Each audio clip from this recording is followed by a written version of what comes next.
Hey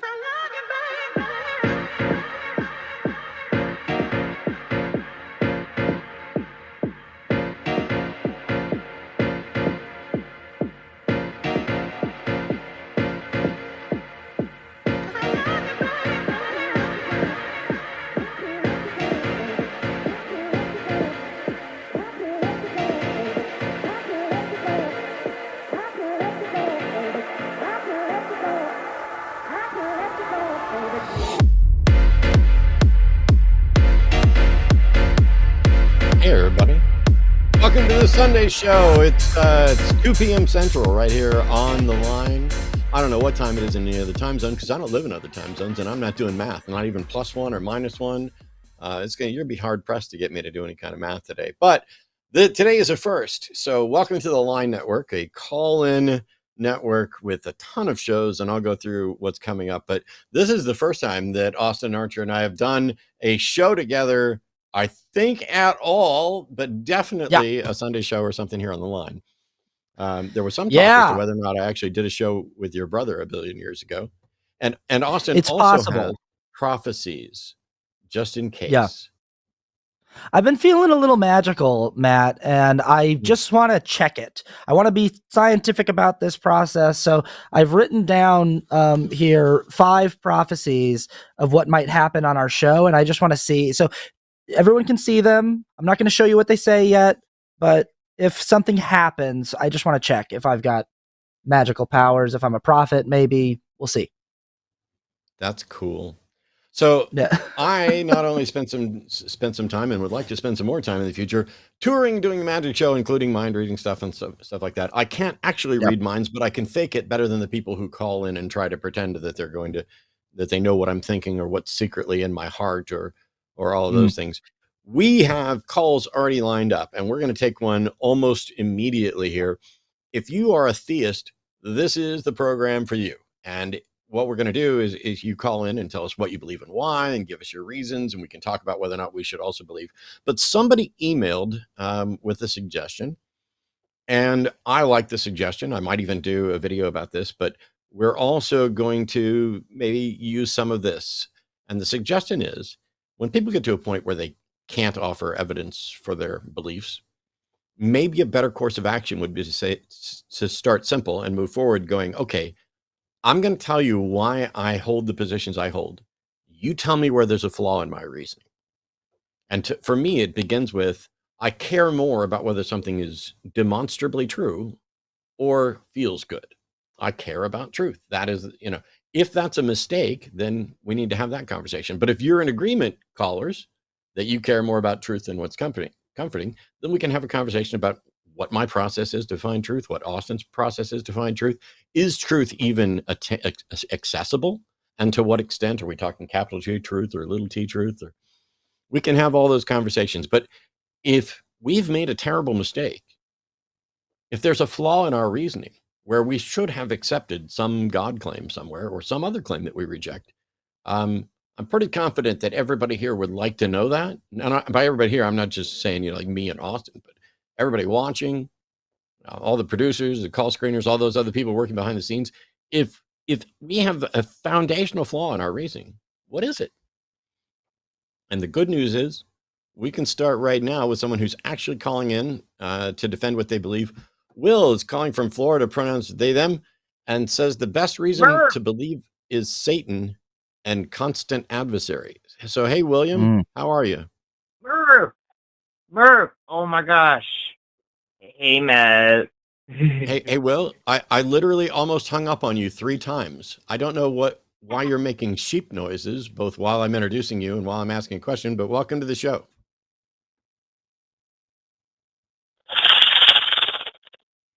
Really? Yeah. Okay. So that's I'm going to mute you now because you don't get to speak anymore. That's 4 weird noises that you've decided to make to start off the show. I've almost hung up on you after every one of them. You have to realize there's a delay. There are people who call in the show to prank call. And the only reason I'm not hanging up on you now is because I see that you've called before, and I'm going to give you exactly 1 chance. When I unmute you, all you need to do is say, hello. The reason to believe Satan is real is, and then continue. Any other weird noises, and you're gone. So Will's on the line now with myself and Austin. How are you, Will? Hello. The reason to believe Satan is real is because my right eye is crying right now. Goodbye. Cool. So, All right. Thanks for welcome to calling, Will. Welcome to Ban, Will. You've called 3 times now. You're absolutely full of shit. And since I have your phone number, I'm just going to ban your phone number outright. Does that sound good? Okay. I'm already upset because one of the prophecies I was going to write down for this show is someone's just going to call in and do some just batshit stuff. But then I was like, it's too generic. But that's what makes a good prophecy. The best prophecies are the most generic, when they're really broad. War is going to happen. There's going to be a storm one day, something like that. And I should have just said somebody's going to call in and be crazy. And we started off with Will. Damn. It's really strange, I have a hard time figuring out what's going on in people's heads when they're so excited to be the first caller that I hang up on. I'm starting to think that William has a fetish, and maybe William needs daddy to step in and spank him a little bit so that he can go enjoy the rest of his Sunday. And yeah, so that's unfortunate, but there we go. Let's try again because we have other theist callers and other callers. David, pronouns they, them, is calling from California. It wants to explain why the existence of a creator is logical. Hey, David, how are you? Good. How's it going? Well, you heard the last call. Let's see if this is better. Hopefully it is. So, yeah, I mean, I would love to discuss why the existence of a creator is logical. Okay. What do you mean by is logical? Do you mean that it's the result of a logical argument supported by evidence such that it's rational? Yeah, I mean that's the way we come to a conclusion, right? Is using no. There are other things that are logical necessities. So, I mean, for example, I think I'm getting ready to release a video on describing what evidence for a proposition is and how it's different from facts merely consistent with a proposition. That'll be coming out probably next week. But there's other reasons to believe something other than a logical argument supported by evidence. There's if something can be demonstrated to be a logical necessity or even a practical necessity. So that's why I was asking. Well, do you believe in the concept of absolute truth? I don't believe that I have access to absolute truth. I have perhaps access to maximal truth, but I have no way to demonstrate because everything is conditioned on whether or not reason is actually reasonable. Okay, so do you believe that we landed on the moon? Yes. Okay, well, there's others that don't believe that we landed on the moon. So either we landed on the moon or we didn't. There's absolute truth to that, right? There is a truth. Whether or not it is absolute is a secondary question. I don't think you can have absolute certainty about anything. I don't think that is possible. It violates some principles of logic. But I believe that we landed on the moon. I also would say that I know that we landed on the moon. But knowledge doesn't require certainty. And so for the people who don't believe, they are simply wrong. They are inconsistent with the available evidence. Okay, so again, just going back to the idea, I mean, it's either we landed on the moon or we didn't. Like, there is absolute truth there. Like, there is an answer. Whether or not you have access to it is absolutely a separate question. Okay, so just kind of continuing off of that. So again, I mean, I would define that as absolute truth, right? Like either something happened or it didn't. That's ridiculous. No. David, whether or not something is true is separate from whether or not you can ever have a reasoned confidence that it's true, right? You got to elaborate. You got me. Okay. Either there is a rock shaped exactly like my head on a planet orbiting a star in another galaxy, or there's not. Those are the only two options, correct? or there's a third, that rock doesn't exist. Jesus Christ, David. That's the second option. There are Either two there options. is or there isn't. There Yeah. either is that rock or there isn't. And you said there's a third Oh, sorry. option. Okay, yeah. There isn't. Yeah, if you can't pay attention through like simple explanations of binaries that you're trying to use, this isn't going to go very well.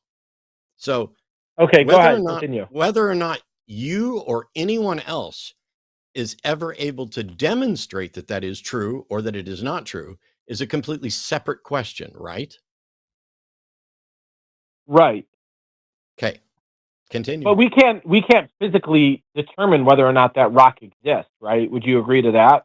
No, I don't know whether or not we can determine it because I don't know what's possible as far as are we ever going to have access to a planet that we can explore and find that or not?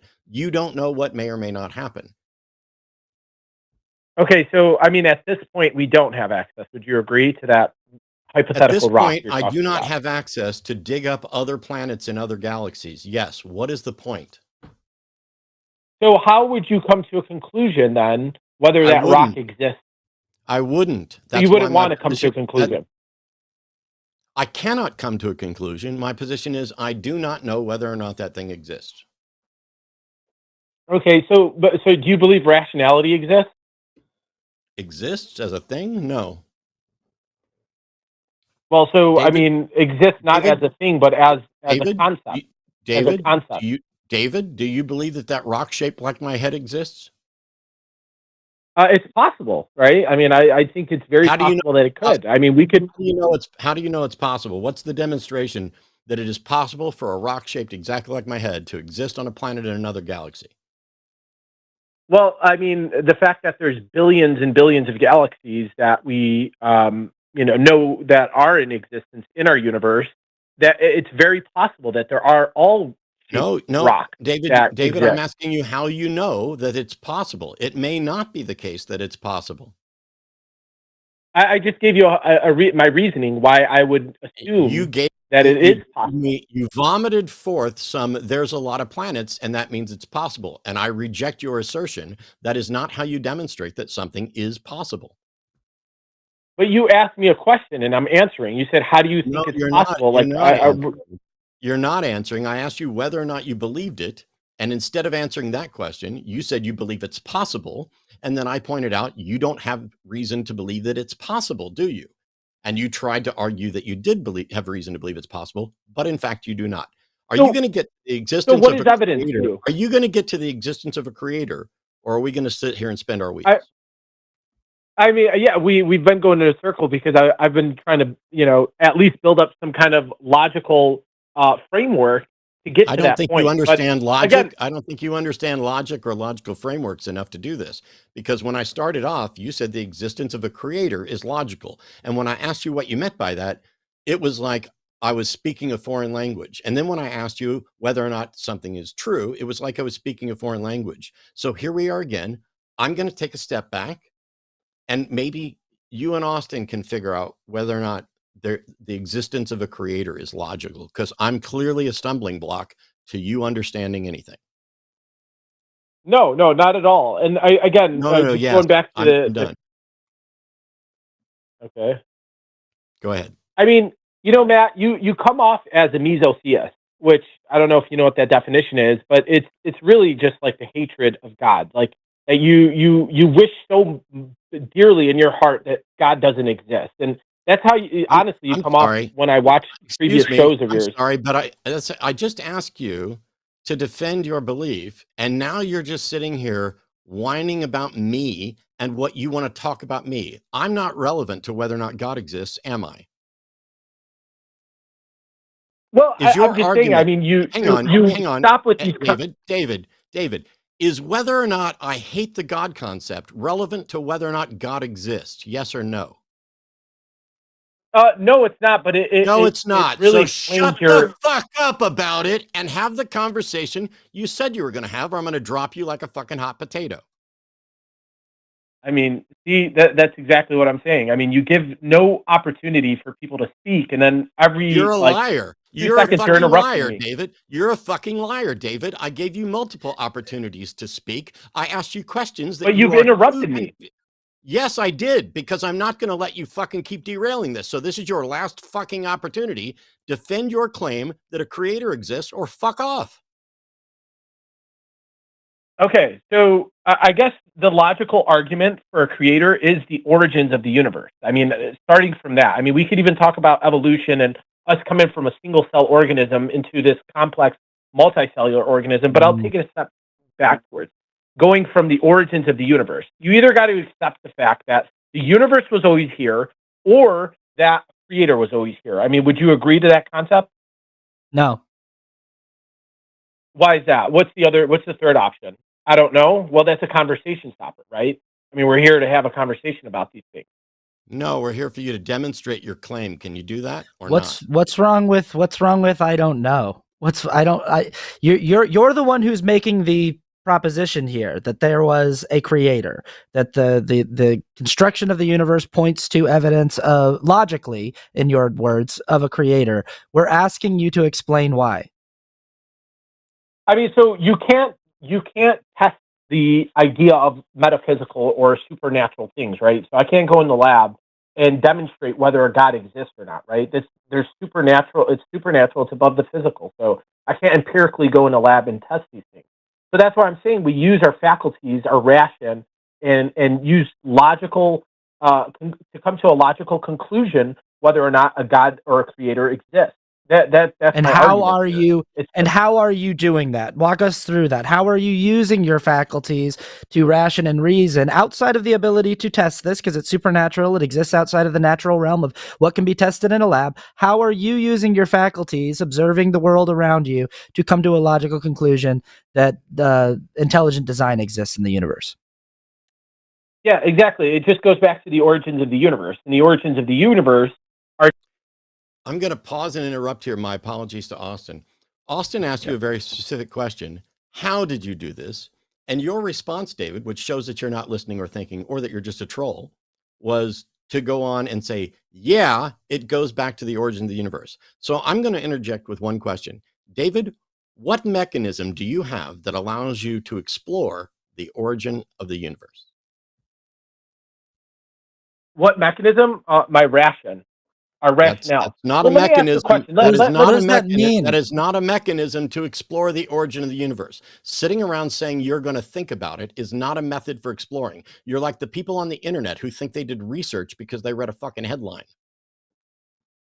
Okay, so what method would you find plausible? Because I guess there's different criteria here. So you tell me. I'm not aware what is the of any mechanism? method. I'm not aware of any method that allows anyone to explore the origin of the universe. We are barred from proper investigation by the fact that we cannot go back further than the Planck time, even mathematically. That's where things start breaking down.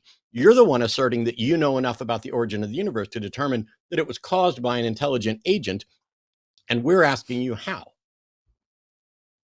So, I mean, do you believe our current universe is finite?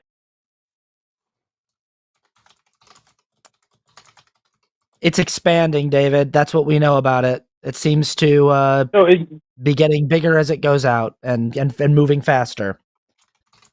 And but that's what I'm asking. Do you believe that's it's how we finite? calculate the origin point too, is that everything's moving out from the origin point, and there's a math that you can do to reverse engineer the speed at which everything is moving out from that origin point. And that's how we did the math of how we know the age of the universe and its origin point. But we don't know what was before that. Again, like Matt said, we can't mathematically do it. We're asking you, you're the one who has a very specific claim here. We're not coming to you with any specific claim of like, we know exactly what caused the Big Bang. We know exactly why it happened, and we know exactly what it looked like, and we know when the next one's going to happen, and the next one after that. We're not making, and we know why it happens. We're not making any claims like that. You are. So we're asking you to explain to us, by sitting and thinking, using your ration, how do you come to the conclusion that it was created by an intelligent designer? So, I mean, evidence shows that our universe is finite in the sense that it either has an ending or it had a beginning. Either or, that means that our universe is finite. The question then comes, what was before our universe? If this was finite and it was not always here, then what was before it, right? Another universe? You believe in the multiverse theory? Then what was the original universe, right? Either you believe that a God that was uncaused, a creator, an uncaused cause was always here, or you believe the universe was always here, and either or is fine. But just saying I don't know, I mean, that's a conversation stopper. And I mean, I don't think this conversation is going to go anywhere if we just say I don't know. I mean, that's why I'm saying we could use our logic and reasoning and try to deduce whether or not there is an uncaused cause that can be defined. Right. So the problem as I see it right now, David, is that you're requiring, in order for us to engage in the parameters that you want to engage with, you're requiring for us to take as firm of a stance as you do about the nature of existence and the nature of why there is something instead of not something. You're requiring that we have a firmly held belief that this is exactly what happened, and I know this is exactly what happened, and we take the position that we only know as much as we're able to observe and, quantify scientifically. And that we understand that in that, realm of what is observable and what we actually understand, there's just a lot more. There's just so much more to be understood there, about the physical universe as we experience it. But we're okay with there being unknowns that are continually, it's like the question that Matt asked earlier about, is there a rock shaped like my head out there?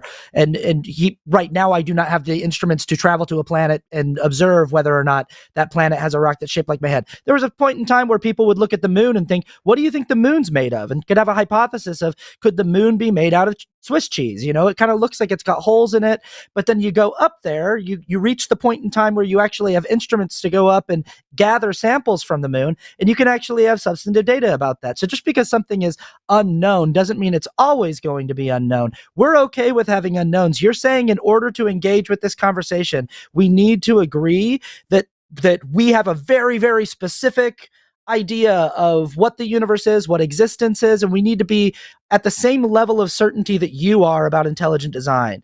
But we don't come to the conversation from that position.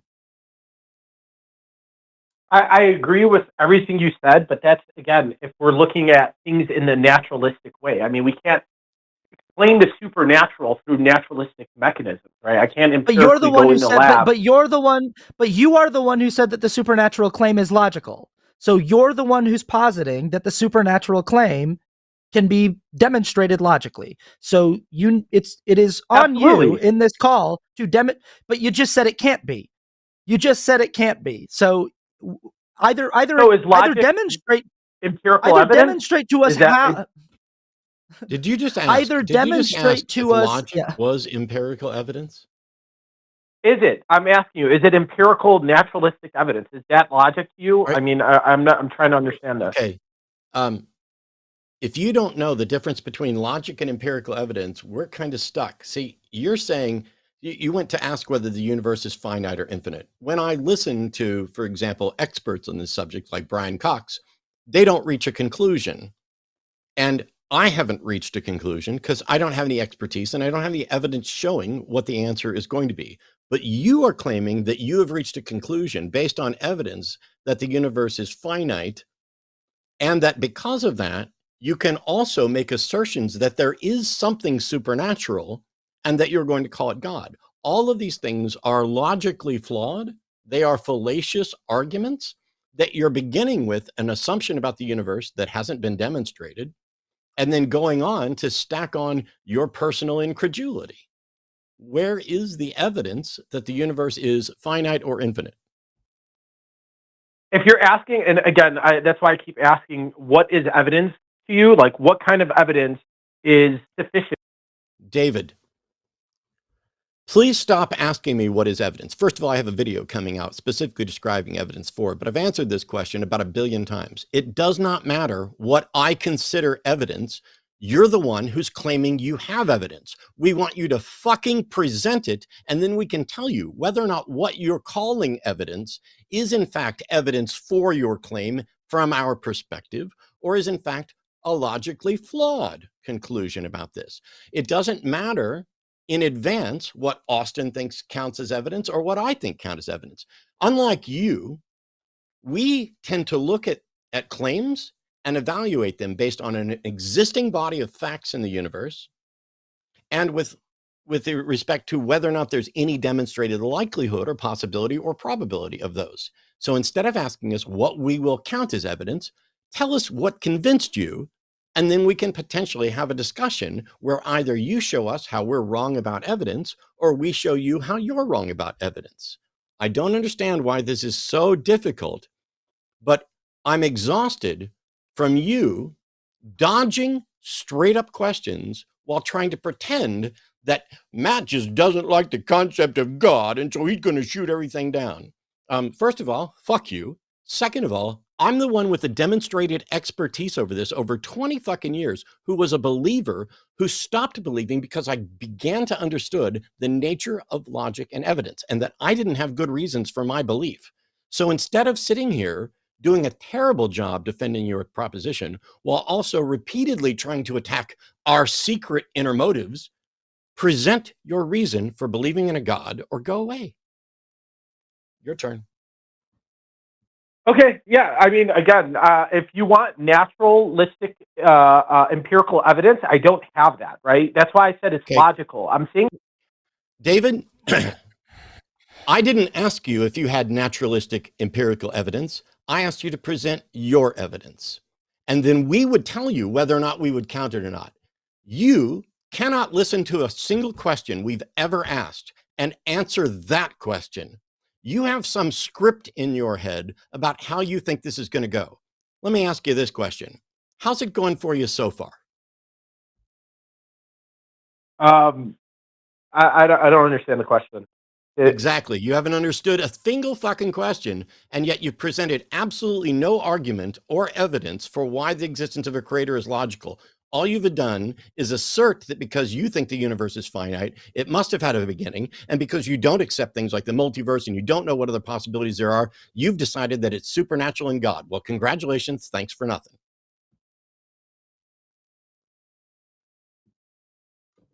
Yeah, Hello? I was saying to Matt. I was saying to Matt. No, you're still here. I was saying to Matt before the show that I got a question exactly like what you. No, you're still here.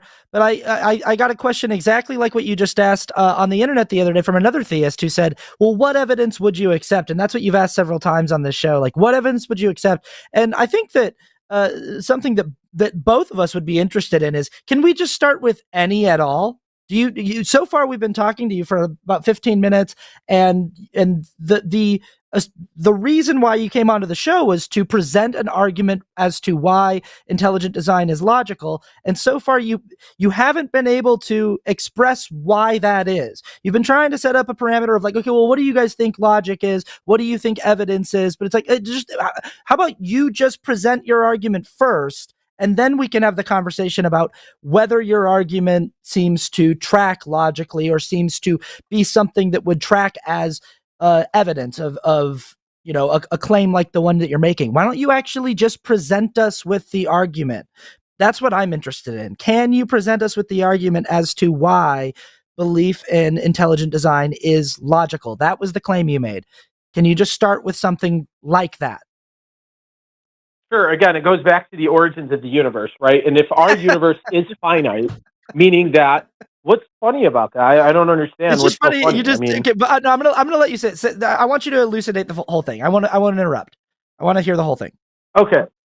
So again, it goes back to the origins of the universe, right? In giving the concept that I personally believe and what current science is showing, that our universe is finite, meaning it had an origin or it will have an ending, then you can't accept that this universe was always here because it's finite, right? So that's a logical fallacy.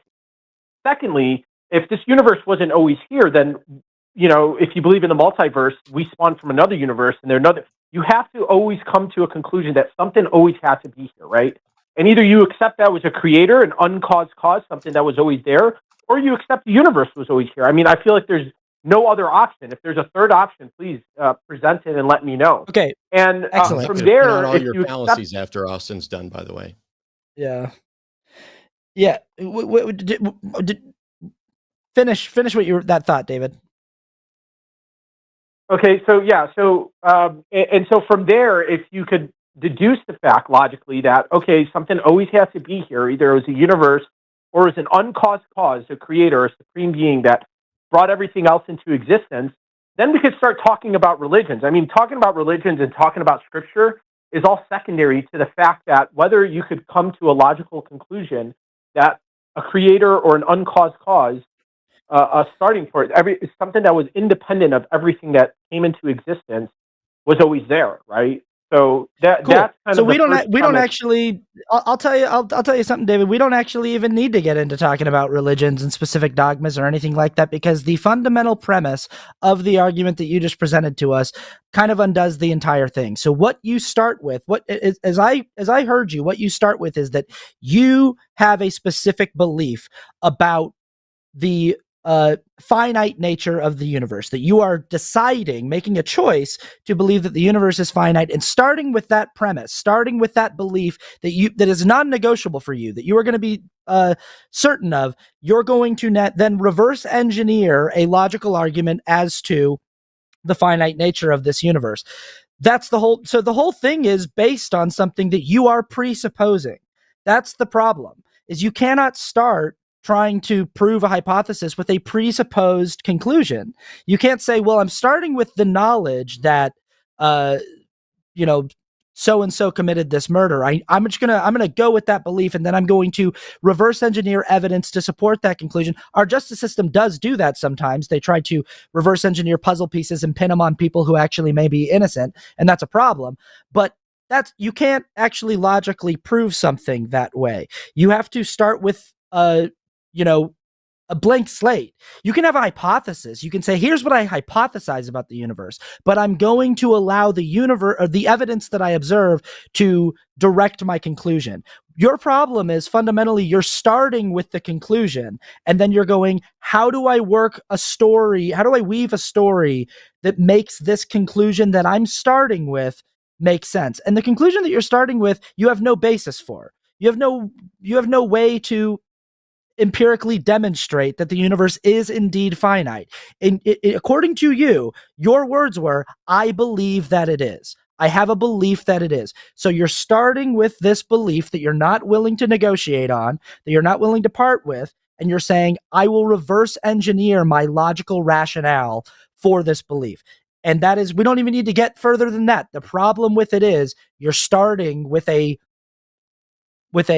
foregone conclusion that cannot be demonstrated. And if you can't demonstrate why you know that the universe is finite, then none of the rest of your argument matters. Well, current modern science argues that it did, right? Yeah, no, it does make sense. But I'm just saying current modern science, what we know right now, that the universe is going to have an ending, or it had a beginning.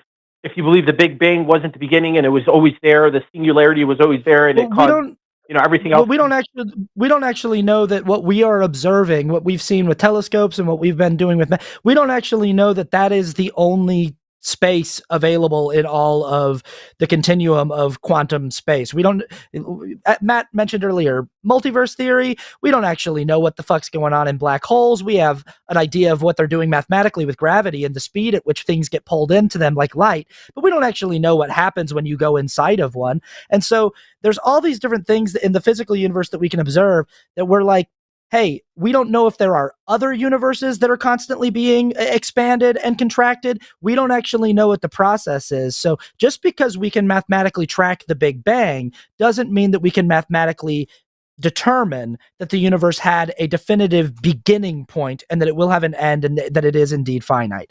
That's not what that means. Yeah, so that just goes back to my same argument, which is what is evidence, right? What is evidence to you? And it's important because I wouldn't call it evidence, but the kind of logical continuum that I'm presenting doesn't have any physical evidence that I could provide, right? I can't physically go and determine whether or not And that's the entire problem with your entire premise is you're starting with a belief. You said, I believe the universe is finite. And starting from that point, the way that I work out a finite universe that had a beginning and that grew and that was built is I assign this creative designer narrative to it, and I like the way that it fits in. But you're starting with a premise that you admit there's no way for you to demonstrate with evidence, and that it requires you to just believe in it. So essentially your argument becomes, I believe because I believe. And that's that's the kind of reductive version of your argument is, I believe because I started with the belief and then I reverse engineered my rationale for that belief. Well, I mean, it's, I don't agree with that. I don't believe just because I believe. Again, I'm just using my faculties, my ration and my reasoning. I'm sorry, that's literally what you I would said. argue That's literally what you said word for word. When you began, you said it begins with the origin of the universe. And if the universe is finite, which I personally believe, I take really good notes and I wrote it down word for word. So you don't get to disagree about whether or not you asserted that the reason is because you personally believe. Well, I'm just saying current modern science tells us that either No, it doesn't. our universe is No, finite. it doesn't. No, it fucking doesn't. So And if it was, shut up.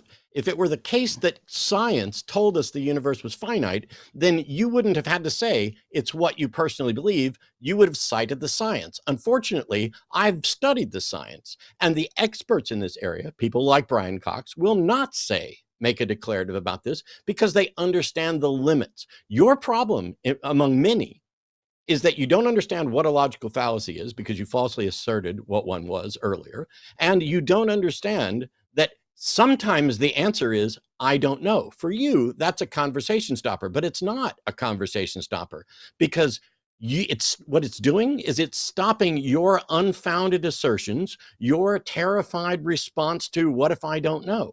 Sometimes I don't know is the correct answer. How much money do I have in my wallet right now? Do you know? $1 million, hopefully. Well, you clearly don't know. And you clearly are still incapable of honestly answering a question for the purposes of exposing your irrationality. First of all, even if our universe had a beginning, the notion that there might be something like a meta-universe, a multi-universe of some type, that might have always existed is exactly what you're proposing. It's just that you're choosing to call it a supernatural God that always existed. And there's no way for anybody to explore the existence or the beginning to the point to make a determination. And so you're just saying, I think it has to be this. And we're saying we don't.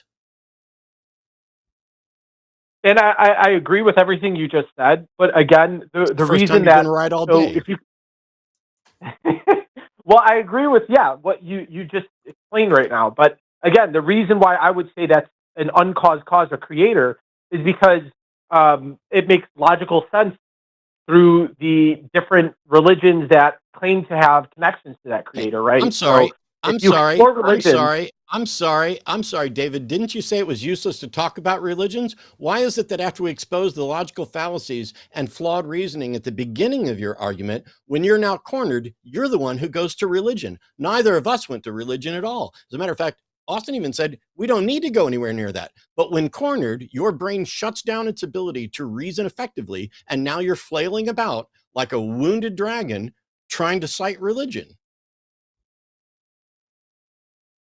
No, I'm just saying that the reason I'm Yes, going to yes. religion is because that is going to be the connection that for why You don't I get to believe do that that. a creator was don't- there instead of Yes. the universe always being there. Dave, you don't get to do that, and you admitted it earlier.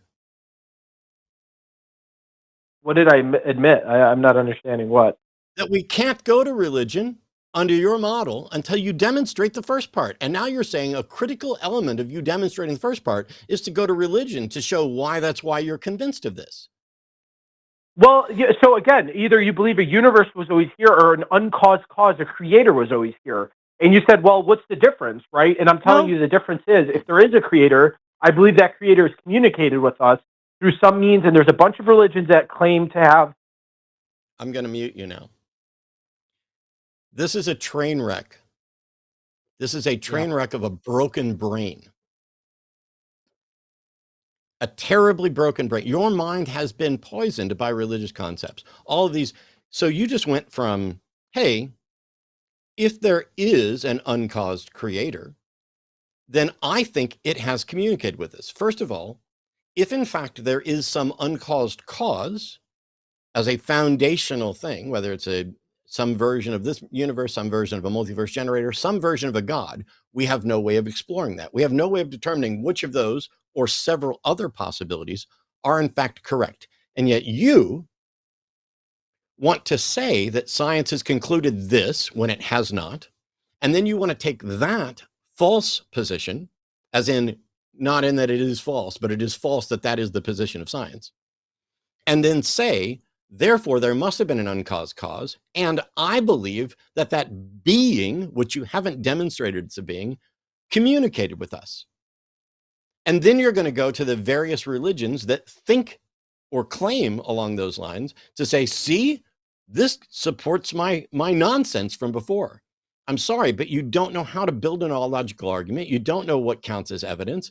You do not understand how thinking and reasoning work to reach conclusions effectively. I mean, every single time we've asked you a question, you've been confused or gone right back to your script. Every single time we point out a flaw, you want to just go on to the next thing, including things you already ruled out, like religion. Why on earth? What is your justification for thinking there is a creator who communicated with us? Go ahead. So I didn't hear your question because it beats me back. Here's my question.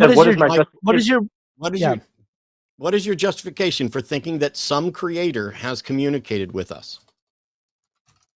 Well, there's various religions, right, that claim to have scriptures, claim to have some form of communication with this creator. Would you agree to that premise or not? Yeah, absolutely. And they all claim to have different things. They all claim that the creator has said very varying things that contradict each other. So why is that? How do you determine which of those organizations that says that they're communicating direct? I mean, I was raised in a church that claims to have a direct communication line with the creator of the universe. I was raised in the LDS church, and their claim is that their modern day prophet, who is currently Russell M. Nelson, has a direct line to God, actually speaks with him like you and I are speaking right now. And that is the truth claim made by that religion. I don't accept that truth claim. Do you think that Russell M. Nelson is talking directly to God? I've never heard of that. Do they have a scripture, or is there some kind of form of evidence they have? The Book of Mormon. With communication? Oh, the Book of Mormon. I mean, I've looked through, yeah. And do you believe that Russell M. Nelson right now is directly communicating with the creator of the universe?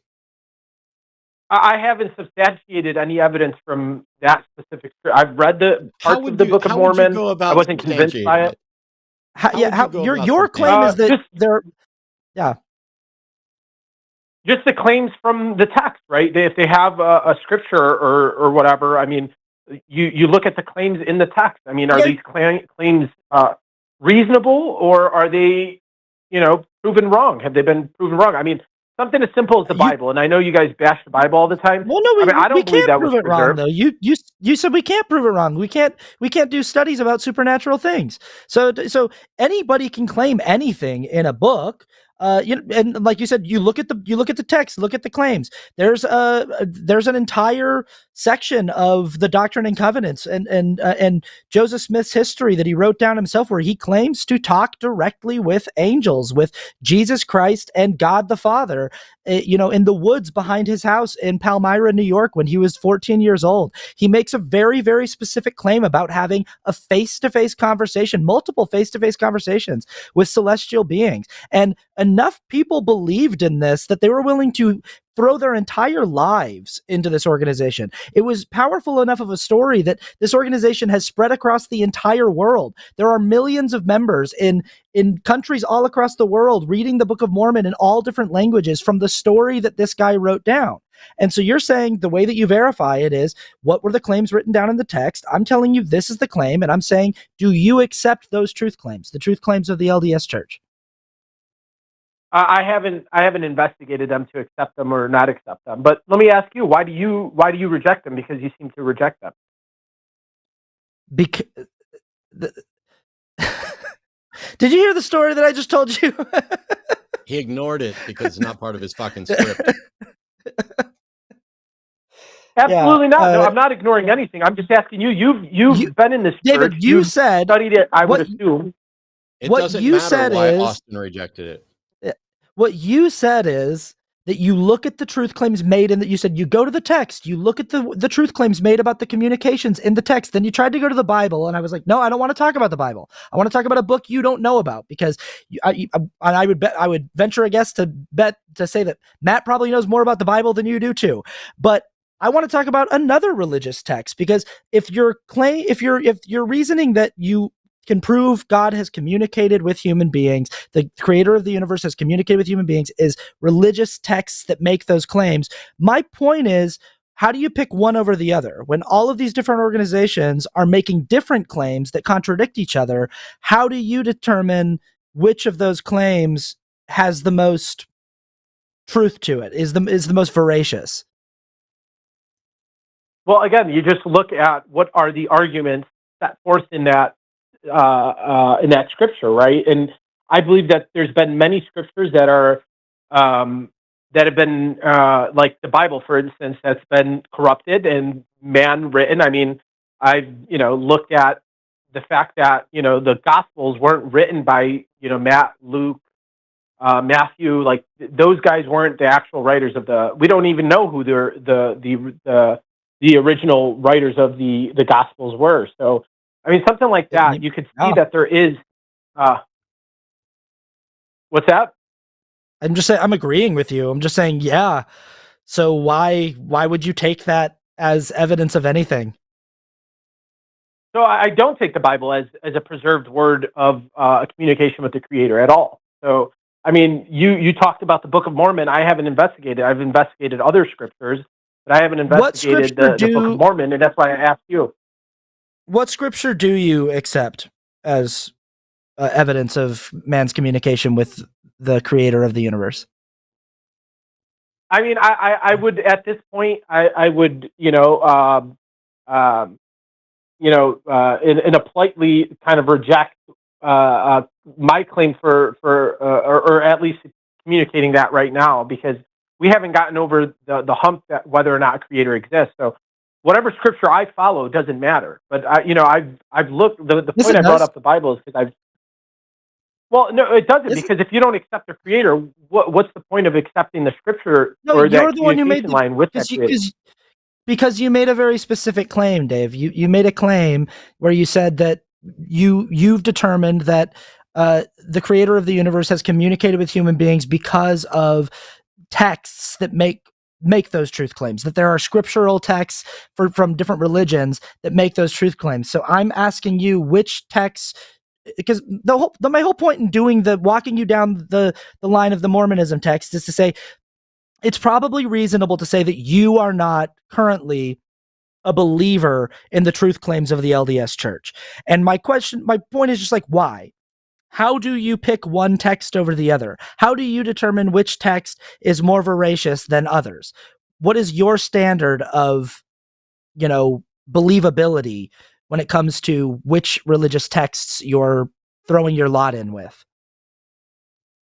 Oh, so again, it goes back to the origin of the universe. So if you accept the premise that there is a creator, no, seriously, I'll answer his question. But I'm saying, if no, you're not. You're not answering his question.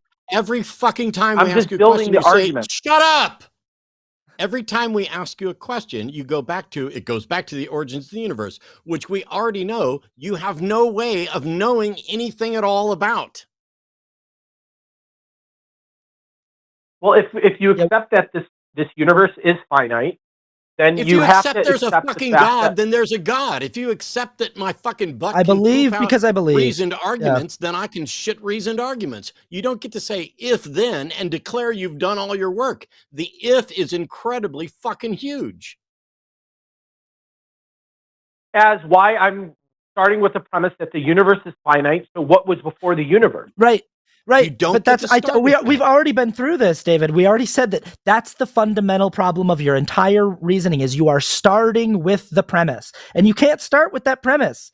There's no logical. Your call was belief in God is logical. There is no logical reason to begin with the premise that the universe is definitely, indeed, certainly finite, and then reverse engineer your rationale behind that premise.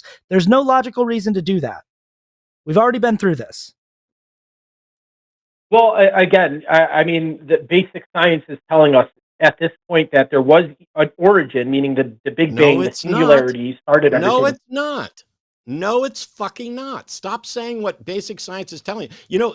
Instead of saying basic science, go for some fucking advanced science, because you don't understand the basics of anything. again, so the point is that something has to always be there, and I personally believe that it was a creator, not a universe. I don't believe the universe was always here. I don't I believe care a what creator you was always here. personally believe. I don't care what you personally believe. We need to know whether or not it is rationally justified. And all you're doing is repeatedly demonstrating that you don't even know what rational justification is, let alone having it. I think it is rational. I think it's very rational to believe that there was an uncaused cause, something that was independent of everything else. I mean, everything that we know to be in existence is dependent. I give up. I give up. I give up. I don't need you to keep reasserting what you believe. I need you to make a reasonable case for it. I don't need you to say you think it's reasonable. I don't give a fuck whether you think it's reasonable. You don't understand the basics of reason. You don't understand logic. We've proven it over and over again. I mean, you think it's reasonable to believe that we evolved from a single cell organism. I think that. Okay, I'm going to mute you and you're going to listen, and you're not going to get to speak one more fucking time this entire show. Whether or not I hate God or the concept of God is irrelevant, but you went to that. And now you're saying, you think it's reasonable to believe that we evolved from a once. I didn't say anything at all about evolution or abiogenesis. But yes, in fact, I think the evidence shows and demonstrates that the most reasonable conclusion is this, because I can point to mountains of evidence. We know about chromosomes. We know about the merging of chromosomes. We know that we share a fused chromosome with the other great apes.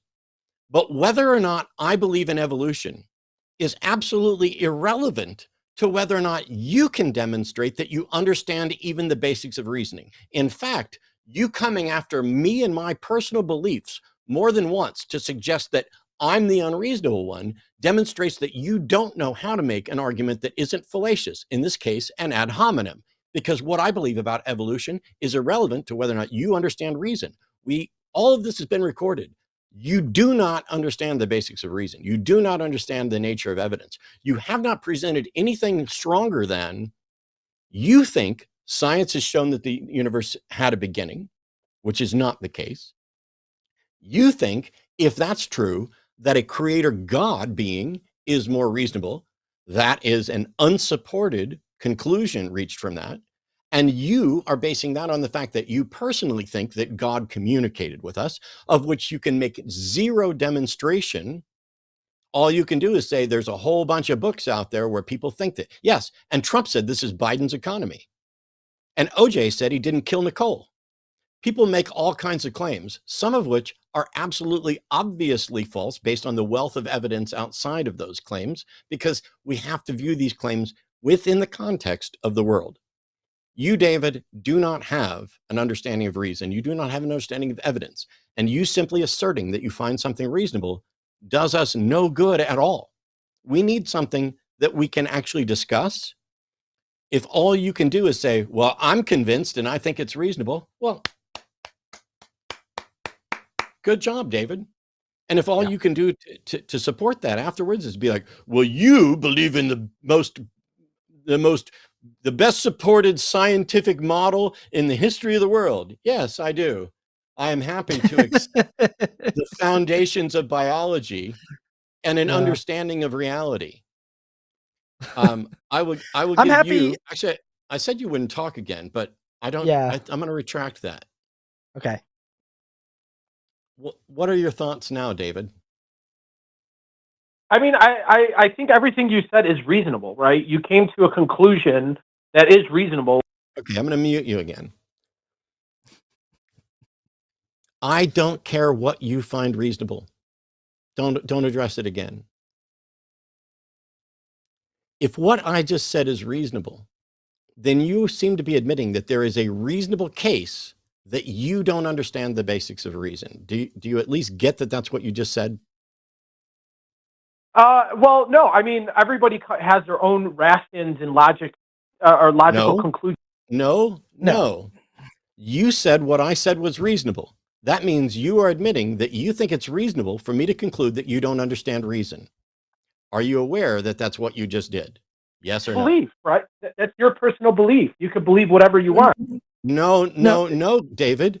When you stop talking, you're muted. Nobody can hear you. Listen very carefully.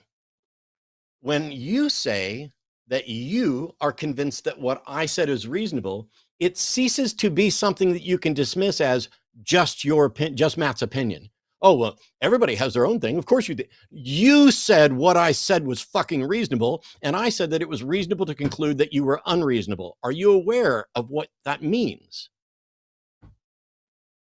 No, just because I say something is reasonable doesn't mean I accept it for truth. Wow. Okay. I think it's sort of a rhetorical. Yeah, it's entirely up to you. I don't want to steal it. I think it's a rhetorical argumentative device that I see a lot from people who don't want to actually just go, you know what, I might be bested here. They'll sort of just kind of loosely say, yeah, I agree with you. That makes a lot of sense. But then they'll move on to their next talking point in their script. And it's like, hold on. If you agree with what Matt just said, what Matt is saying is that the entire basis of how you work out your rationale for your worldview is built on a fallacious platform. That you start with premises that you have no evidential way of knowing, that you start with assertions that you have no way of demonstrating. And this is you saying this over and over and over again. I have no way of demonstrating supernatural claims. There's no way to provide evidence for supernatural claims. However, I'm going to make the claim that the universe definitely is finite, and I'm going to work from that framework, and then I'm going to reverse engineer my justification for that. Matt's pointing out that then your entire basis for how you work out your rationale is fallacious. You say, yeah, that's reasonable. That makes sense to me. It means that you're agreeing that you have a fallacious process for working out your own rationale. I will say, though, I am excited about a couple things because, when it comes to evidence and holy texts and stuff, I talked at the beginning of the episode about how I've been writing down prophecies. This one was a caller will call into the validity of evolution by either misunderstanding the scientific definition of theory or by citing missing information. I'm going to throw that in with when you said, that our belief in the theory of evolution is just as absurd as your belief in intelligent design. And then I also really like this one too. I think that this has been what we've been doing from the beginning. A caller will point to the divine complexity of the universe as evidence of intelligent design. That you work with the premise that the universe is finite, and then you look at the complexity of the design of the universe and you reverse engine and you go, well, all these stories that have been told in all of these texts, I think that those fit nicely with what I see. And I don't know, right now, I'm feeling pretty good about my prophet skills. So I might build a book and yeah. Okay. I'm taking David off mute. David, before you say anything, just listen. I only have one question for you. Why do you claim to disagree with something that you claim is reasonable?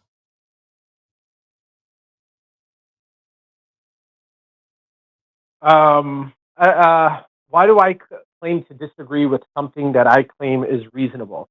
Well, it's my belief. I don't believe the thought process that I'm coming to, my conclusion is unreasonable. But I could see through your perspective why you would claim that my reasoning is unreasonable. That's my answer to that. You've just demonstrated that you don't understand reason, because if you look at what I said and say it's reasonable, but you don't accept it, then you are claiming there's something wrong with it. Otherwise, you are claiming that you will not accept reasonable arguments. And so you're saying, oh, well, I can see how you could think that. That doesn't make something reasonable. I can completely see how you can reach unreasonable conclusions because you don't understand reason. I would never say that your case was reasonable just because I understand that you have been confused and confused yourself into accepting unreasonable things. You said that what I said was reasonable, which means either you don't understand reason or you are unwilling to accept that which is reasonable. Which one is it? I mean, I don't know what kind of conversation we're getting into now. I mean, I do. You have have painted yourself into a corner where you either have to admit that you will not accept things that are reasonable, or you do not know how to identify that which is reasonable. Which one of those is the case? I mean, again, I'm just saying, I don't know what. I'm sorry. Every time you say again, I'm going to mute you because I don't need you to repeat anything. I need you to answer the new question. If you're going to act like you're 5, I'm going to treat you like you're 5. Is it the case that you do not understand what is reasonable, or that you are unwilling to accept that which you find reasonable? One of those has to be true. Which one is it? No, I would say neither of those. I'm sorry, but if you say you're unwilling to accept that which you find reasonable, which is what you've already said, then you are either unwilling to accept that which you find reasonable, or you have not actually found it reasonable and then don't know what reasonable is. Which one of those is true? Okay, so like I explained that. Never mind. Like I explained is just another way to say again, and so I have hung up on you. Yeah. I also love that he said, I just don't believe that my way of developing my rationale for my worldview is fallacious. I don't believe that it is. And again, that goes back to, I believe because I believe. Everything in that entire call was, I believe because I believe. I start with belief. I start with the belief that the universe is finite. I start with starting with the belief that the universe, I do accept the story that there was an intelligent designer and a creator. And then I start to work my rationale and my worldview around those presupposed beliefs, those already accepted beliefs. But that's the whole thing. It's like explaining why it's fallacious to start with that premise and then go, well, I don't believe that it is fallacious. That's not how logical your whole call was, I'm going to prove why believing in God is logical. That's not how logic works. You don't get to say, I believe that 2 + 2 is 5. I don't believe that I'm wrong when I say 2 + 2 is 5. I don't believe that. Okay, well, you are wrong. It doesn't matter what you believe. It doesn't matter. Let's hit a reset button. Yeah. I'm sorry. Cool. No, I'm done. So I like to make sure that I'm not carrying over irritation and treating the next person with disrespect from the outset. Right. But when we start these calls, and like we did with David, it was, hey, tell us what you believe and why. And then when we reach some sort of impasse, we need to have a discussion. And in this case, the entire discussion centered around reason, no matter how many times he demonstrated he didn't understand it, right up to saying, oh, that's reasonable, but I don't accept it. See, this is the thing. When you present a valid and sound logical argument, a syllogism, valid means that the structure is such that true premises necessarily lead to true conclusions. If you don't understand that, you need to go off and take Logic 101, read up the Wikipedia article on the difference between validity and soundness.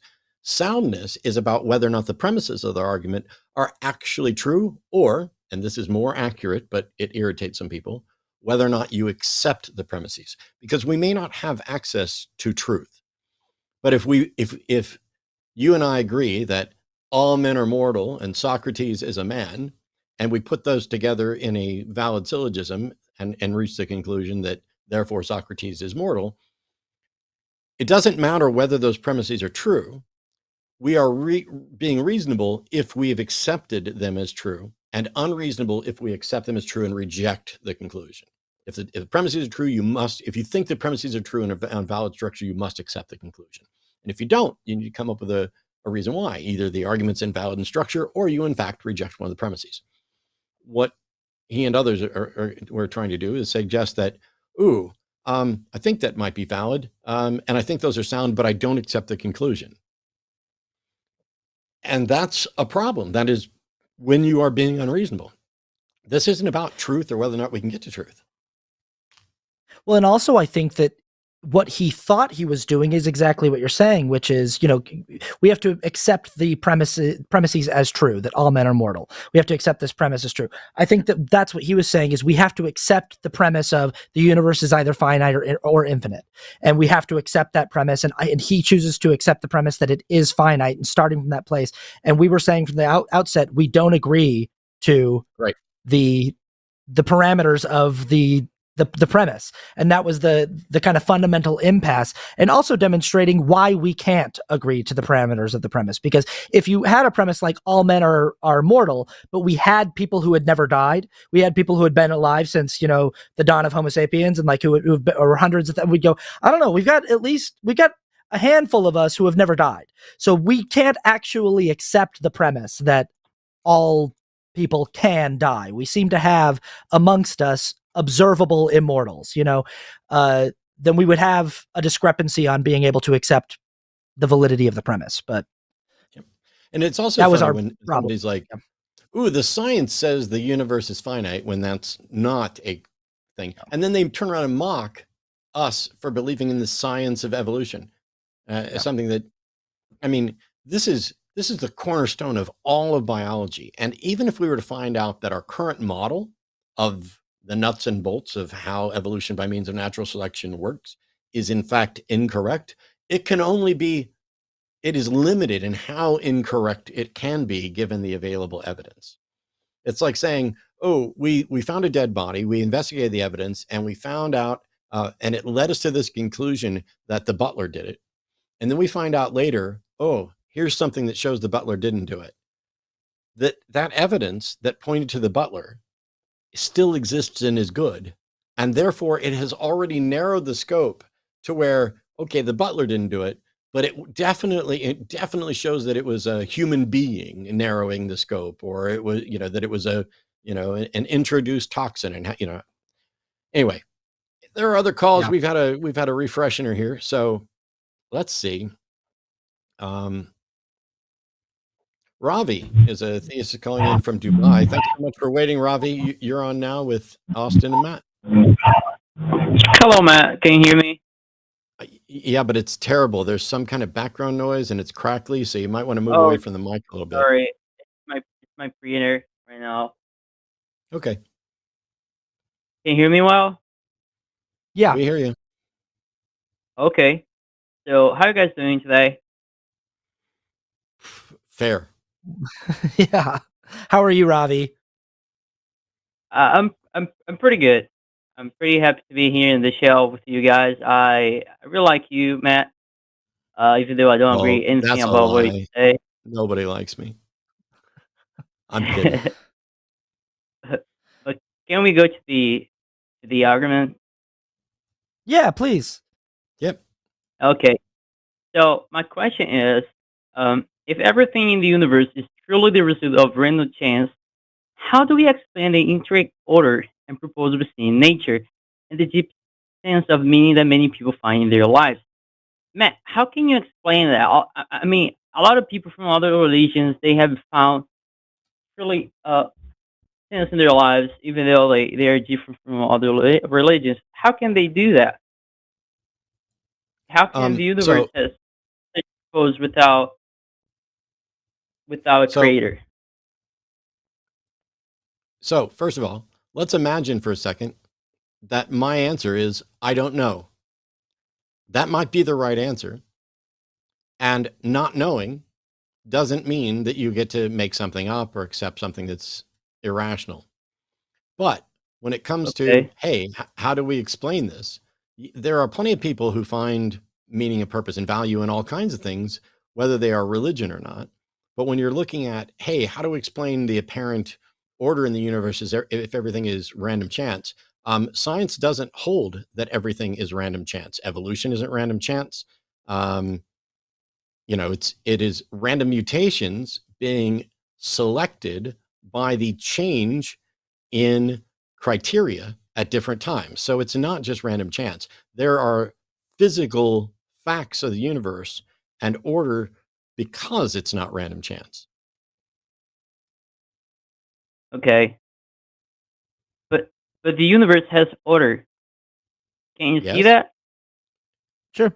There It's are like like you didn't even rules listen. that, Go ahead. yeah, there are rules and So, laws physical laws that make things work the way they work. Yep. okay.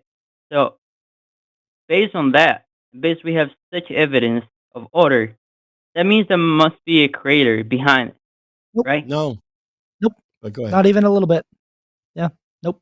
Why not? Why? It's not up I mean, to us to prove why not. You're the one that made an yeah. assertion that requires a Yeah, creator. Ravi, if I say right now, hey, look, have you noticed gravity and the way that like planets orbit stars and all of this stuff, that you got to be the right distance from a star to get the right amount of sunlight to create the circumstances for life to exist, and if it's off by just a few degrees, that it won't work, and all of these different arguments that people are making when they're looking at kind of the complexity and of the universe. And I said, doesn't that necessitate the existence of a magic unicorn that farts out universes into existence? Wouldn't that make more sense than it all just came into being? Like, why the jump? Because if I said that, you would think that I was being silly, right? You would think that I'm being kind of like rude or diminutive about creationist beliefs, right? If I said I believe that a magic unicorn farts, you agree? I mean, because we have evidence for unicorns. We have evidence for God, but not for unicorns. No, we don't. Oh, you do? You have evidence for God? Did you? Oh my God! Well, this is the first on the line. We do. We I'm have excited. the Bible, right? Huh? The what? I mean, I don't know. We have the what? Sorry. What is this evidence for God that you think we have? I mean, have you ever heard about fine-tuning of the universe? I've heard claims about fine-tuning, yes. You know what we've never had? Demonstration that the universe is in fact fine-tuned for anything other than perhaps the creation of black holes, but that is an inference about what is possible and not about what has been demonstrated. Okay. But I would say if we had a slight variation in this constant, it would automatically result in a different universe. Either it collapses upon itself or expands too quickly. But we have a perfect universe No, we described don't. in the Bible. No, we Genesis. don't. We don't Why have a not? perfect we don't have a perfect universe, and the universe we're in does not match what the Bible describes either. But the Bible says describes in Genesis that the world is round, and we verify that. No, it doesn't. No, it doesn't. But no, it doesn't. No, it doesn't. But even if that was the case, that has nothing to do with whether or not the Bible describes the universe as perfect and whether or not the universe is in fact perfect. How do you know that? How do I know what? That there's no God, and the Bible. I didn't say wrong. that. Okay, I'm definitely not the right guy for this conversation, because you're just saying things and then accusing me of saying things I didn't say, and I can no longer take you seriously. So once again, I'm taking a step back. Okay, sorry, Matt. I was trying to Ravi, did you see me? It's all right. Did you see me hold up my prophecy that I wrote? Did you see my prophecy that I wrote? When I held it up, it says, a caller will point to the divine complexity of the universe as evidence of intelligent design. You know why I'm able to write these prophecies so accurately? I don't know why I'm able to write these? Why? Do you know why? Because we've been doing this show. They've been doing the line for like, how long is it, Matt? 15, 20 years? How long have you been doing? Not that long, but I've done. You've been doing this 20 years ago, but not 20 years ago. And in all that time, these happen. There are, shows every single day on this channel. And in all that time, the time I've been doing it for just a couple of years, and in that time, there's like 5 to 10 responses that we get every single time people call in. So it's crazy to hear people like call in and be like, "Hey, Matt, I'm a fan of yours. Like, obviously, you're a guy who's listened to the show," and to think that you can call in and like get us with a fine-tuning argument with like, have you noticed how complex the universe is, and that you don't know that our response is just going to be. I didn't even start. Yeah, you did. Now you're the one that's not being honest, and I said I would stop because there's no way I can take you seriously.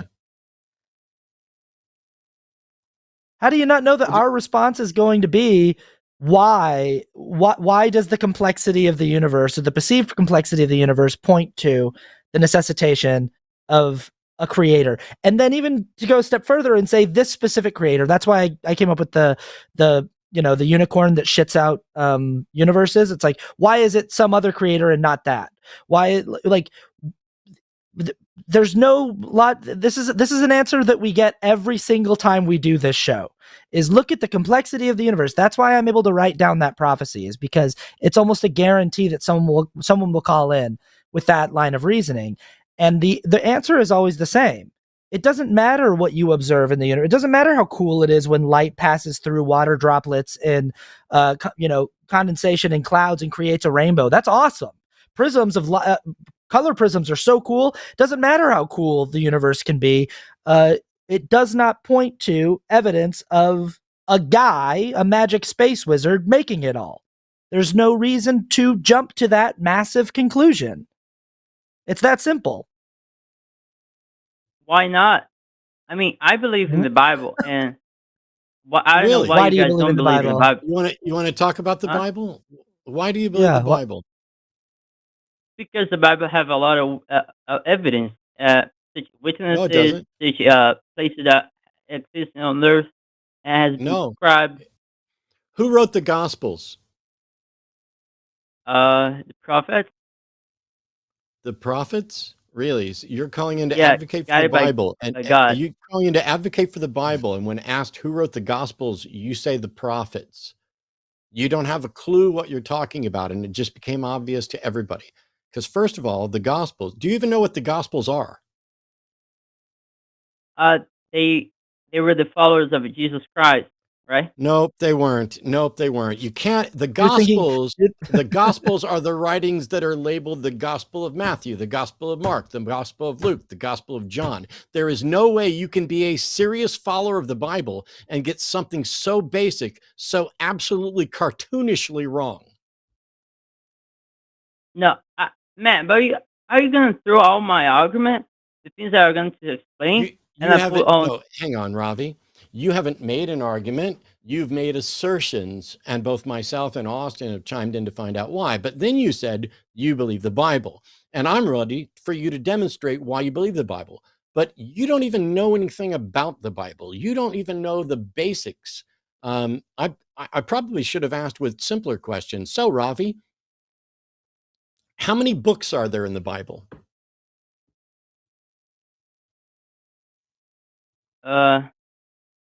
Matt, has been a long time ago since I have read the Bible. Probably Yeah, I don't know, I bet. 5 years ago. It's I evidently bet. been a long time. Yeah. But I believe Roughly, in God. how and many testaments are there in the Christian Bible? Matt, I will be honest, like you being honest with me. No. The fact that you don't know that in the Christian Bible there's two testaments, the Old Testament and the New Testament, you are a fraud. You are calling in claiming to be from Dubai while the IP address and everything else shows you from Brazil. You don't know what the hell you're talking about at all. You are a cartoon that is setting up to mock actual believers. I do not believe you, and you will not be on here further. All right, let's see if we can get an actual theist. Like Ash is calling from Louisiana, pronouns they, them. Ash, how are you? Welcome to the show. You're on with Matt and Austin. Hi, thank you. How can we help? What's up, Ash? Oh, are you there? I'm sorry. Yeah, Yeah, we're here. Okay. What do you got for us? Oh, well, I read your title. Are you asking sincerely? Yeah, always. Okay. What's your biggest problem? Well, That there isn't evidence for the existence of God. Yeah, hit us with it. Hit it. Make us believers. What do you got? Well, I'm asking what your biggest problem is so we can address it. All I of it. just told you. So no evidence. Okay. For clarity, Ash, you're asking what's my biggest problem with God claims, right? Yes, sir. My biggest problem with God claims is that they are claims that have not met their burden of proof. Okay. That's a lot to go through. And I understand why you feel Seems that way. that's the basic, right? Isn't that the first step to establish a claim and then meet its burden of proof?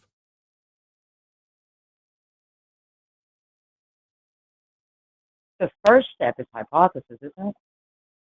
Well, in scientific methods, you have an observation, and then you hypothesize, or you come up with a proposition for how things work, and then you do some exploring and investigation, and you come up with evidence that either is evidence for a particular proposition, meaning that the available data points to one conclusion far more strongly than it does competing hypotheses, or you fail to establish that hypothesis.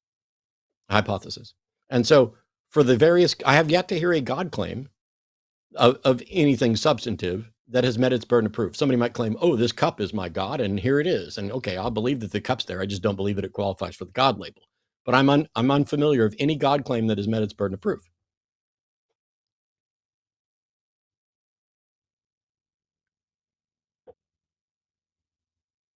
Do you have one? I'm sorry. I'm sorry. I had to deal with something else just a second. Do I have a God claim myself? Do you have a God claim that you are convinced has met its burden of proof?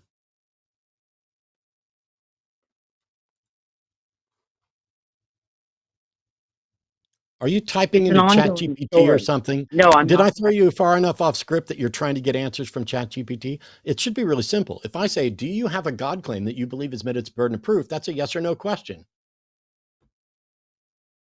I do, Cool. Okay, What is the claim? Hit us with it. but God is real. And your evidence for that claim That's is? the claim is you believe the claim God is real has met its burden of proof. Okay, define that God. That God is hard to define with words.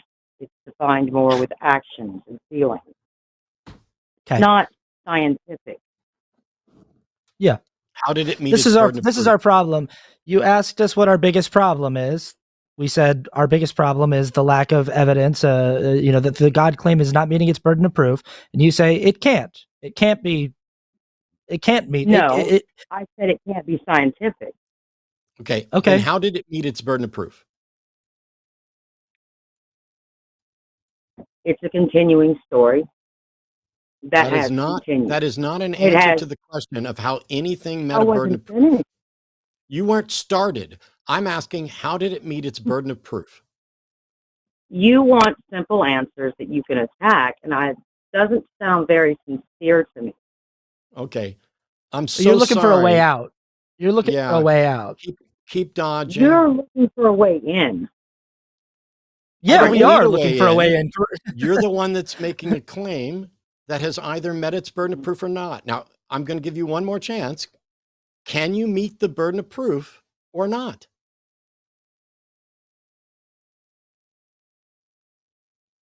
I'm not God, love, and that's up to him to do. Okay. Yeah, Then and if he's you're been not God, failing at if that. you're not God, and only God can meet its burden of proof, how did God meet its burden of proof for you? For me, Yes. well, Why is it that's rather never personal. mind. Do you want me to stop talking, or do you want me to finish? No, please. I'm done talking. Please. You talk as much as Austin will let you. All right. Laugh For it me, up. it was very personal. Yeah. It started with a dream that I couldn't forget, and a decision that I wanted to try to find different answers than the ones I had at the moment. Okay. It was a very long journey. It's still going on. So it's hard to put into a simple answer for you. Okay. So it's a personal kind of psychospiritual experience where you had dreams and you wanted a different explanation for the universe and existence than you had because the one that you were working with wasn't working for you, and you kind of constructed a framework that worked better for you. And is that sort of a good way of putting it? I'll accept it. I don't know if it's the best way to put it. Can I ask you a question? So is there a specific version of the God story that you believe in, that in these dreams and then this journey that you went down, is there a particular kind of God? Is it the God of the Old Testament? The God of, do you believe in Allah? Do you believe in like Hindu gods? Do you believe in Buddha? Is there a specific deity that you were drawn to in this dream? El Elyon, which is Adonai of the Old Testament and the New. Okay. All right. And do you believe so I was talking to someone earlier on the show. Do you believe that Joseph Smith talked to God and Jesus in the woods in his backyard when he was 14 years old in Palmyra, New York? I have no way of knowing that. How do you know what God's name is if you don't have any way of knowing the other thing? Yeah. I know who Joseph Smith is. I just have no way of knowing whether or not he actually talked to God and Jesus. It was a long time ago, and I wasn't. How do you know what God's name is?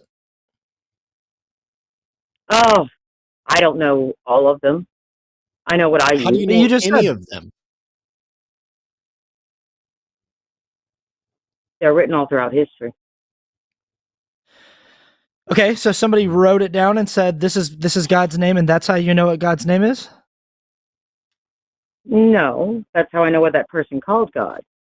Yeah. Yeah, but you just gave us a very specific name for I asked you which God do you believe in, and you gave us Adonai, the God of the Old Testament, and I said, and then the next question was, how do you know that that's what God's name is? El Elyon was the name I used, and I used it. You also used Adonai because lots of cultures wrote of God.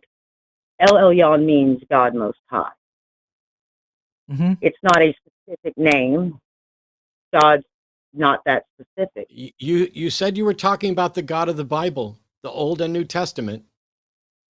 Yes, I How said do you it know was that the that's God the right? Bible. How do you know that that's the right God? He'll make himself evident to you. Oh, thank you so much for nothing, Ash. I'll tell you what, when he does, I'll call into your fucking show and pretend that I know shit that I don't know.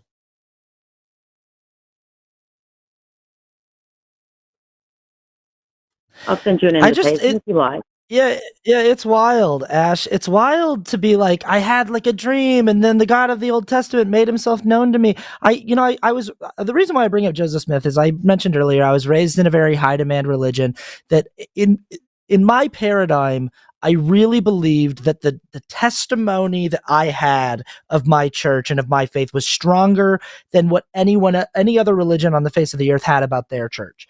And that's why I believed in it. As I was like, no one feels this burning fire that I feel. No one, they go to church, they maybe partake of whatever sacrament they partake of, they maybe speak in Latin and do some rituals, but they don't feel the thing that I feel, this confirmation that this specific version of God is true. And obviously that's bullshit, right? Because there are people who believe so strongly in their religious text and in their version of the God story that they're willing to strap a bomb to their chest and blow themselves up in a town square because they believe that they will be rewarded in the afterlife for it. And I look at a lot of American Christians and I'm like, do you actually think you have the same faith as a person who's willing to strap a vest of C4 on and go into a middle of a town square and blow yourself up? Do you actually believe that your faith in your version of the God story is stronger than that person's faith?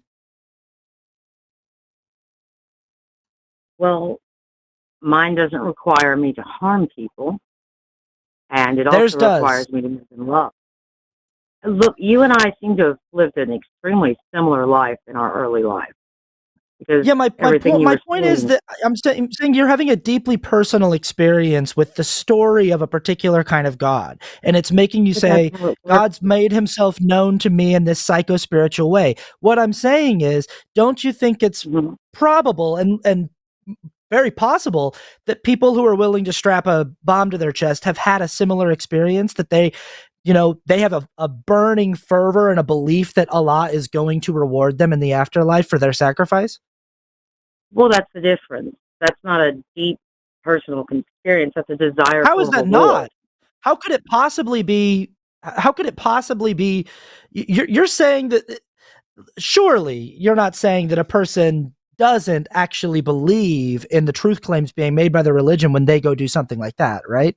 No, I know they do, but what you said, they desire to be rewarded, and that's why what is different?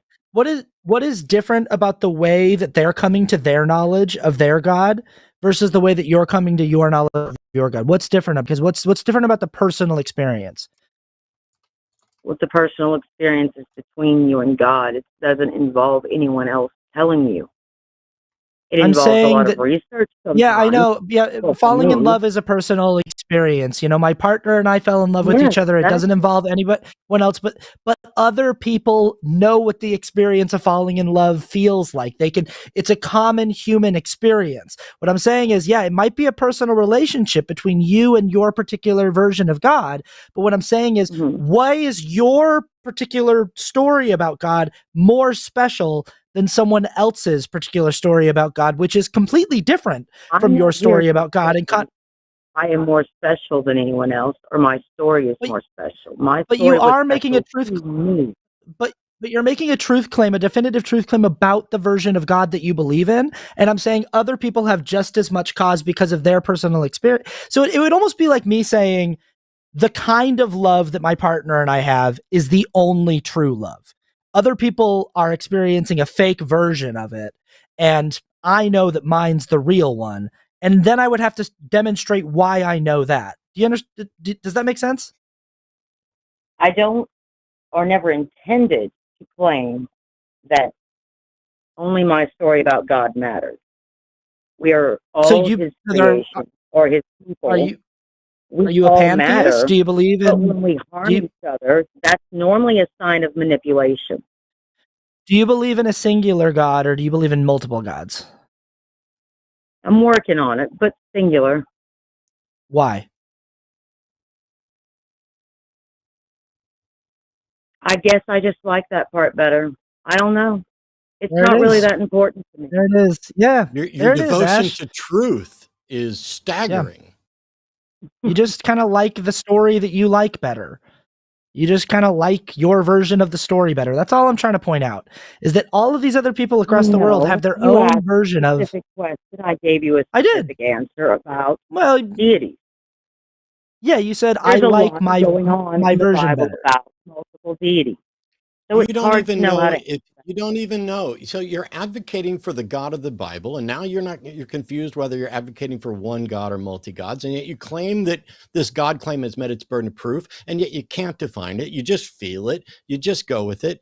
There's nothing you've said that comes close to a claim that is clear or meeting the burden of proof for that claim. You're not even in the ballpark. You're basically just running on what you've clear scientific you're just running. That's good. Interrupt me. How well has that gone for anybody else? Not my concern. You know what else is not your concern? Evidently, meeting the burden of proof for a God, because you can't, and you admit you can't. You just don't know that you're admitting you can't. Yeah, I told you that earlier. I said that. Why did you call in? Why did you call in if we're looking for people to defend a God claim and then spend 15 fucking minutes on the phone with us to not do that? I called into your show because I thought you wanted callers, and I asked you in the beginning if you were being sincere, and I'm trying to answer your question. I am being sincere. I want callers who are going to meet the burden of proof for their claims. That's not what your title I don't want says. callers. You want to be convinced. What does the title say? Yeah. What does the title say? Yeah. You said you're begging callers to convince you. No. But nobody can convince you. What does the title say, Ash? It says begging believers callers to convince us. Begging believers to convince us. Are you able to convince us? Yes or no? That's up to you. No, it's not. By your own admission, this is something that God will reveal to us. You can't do a fucking thing about it, right? Yeah, but you're going to have to be willing to listen. I am willing to. You're just vile, Ash. What has happened to you is despicable, because you called in when we're asking people to convince us and then said, oh, I can only convince you if you listen, but we did listen. And when we point out what a burden of proof is and how you haven't met it, then you're like, oh, well, God will reveal himself to you. There's nothing I can do about it. Well, you don't have a functioning relationship with reality, Ash. You have no, do you care more about what's true or what's comforting? Both can be true. I can care about the truth, and I can care about how Ash, it listen, can be Ash, shut up and listen to the fucking question. I'm very precise with what I say most of the time. Do you care more about what is true or what is comforting? Already. No, you didn't, you liar. Do you care more about what's true or what's comforting? I thought you didn't want people repeating themselves. Ash, you're a fucking liar, and you're not listening to the question. They both can't be true if the question is, which do you care about more? You want. Ash, I'm muting you. I'm going to unmute you. I'm going to give you one last question, one last chance to answer the question. When you're deciding on your beliefs, do you care more that the belief is true or that it is comforting? That is in either or, not a both and.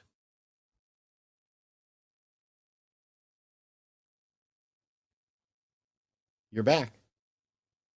I've already answered you. No, you fucking haven't, you No, liar. you haven't. Why do you? No, you haven't. Why do you lie? Why are you lying? I'm not. I answered your question. You are lying. You are a fucking liar. It's all we have to do is rewind. You are lying. I'm just wondering why. Is it a defense mechanism? The answer that you think you've offered is both can be true. That's not an answer. It is an either or question. It's which do you care more about? That something is true or that something is comforting? Is comforting when you understand it. The truth is comforting when you understand it.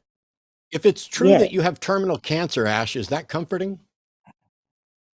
You don't have to answer because you've already answered earlier when you suggested that there were people who believe things because they were out for a reward.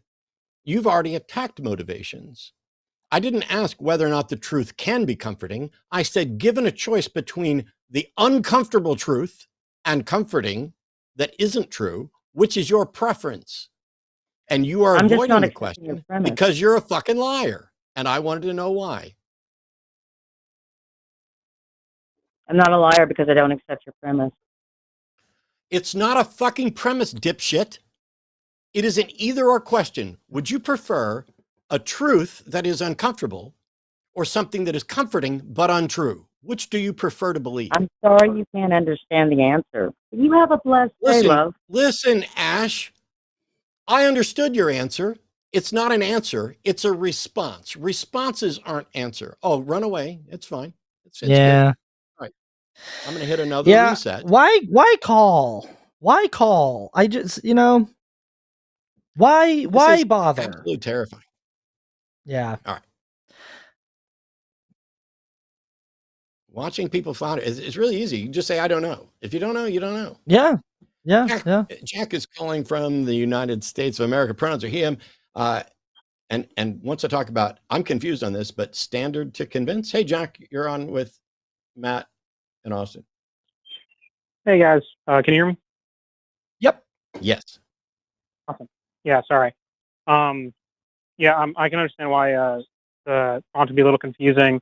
Kind of because I'm a little confused, which is why I'm calling. No worries. I know you said previously that that you don't want to bring in any animosity from other stuff, and I just want to preempt to gird your loins a little bit because this kind of thing I know can get people riled up because it's kind of tough to talk about. But I'll just start with one premise you can say if you accept or deny this. Basically, okay. Do you believe that there are abstract concepts that sort of govern the world that exist outside of our mind? Sure. I don't, abstract concepts. What do you yeah. I'm not sure that what do you mean specifically by that? You understand that the basis by which we derive truth that isn't through a sense data is by scientific method. Scientific method is based on first principles. So if the scientific method and everything that we kind of know about the world. all of that is still conditioned on the sense data. We can do our best to verify our sense data by relying on others, but that's also more sense data coming in. So Okay.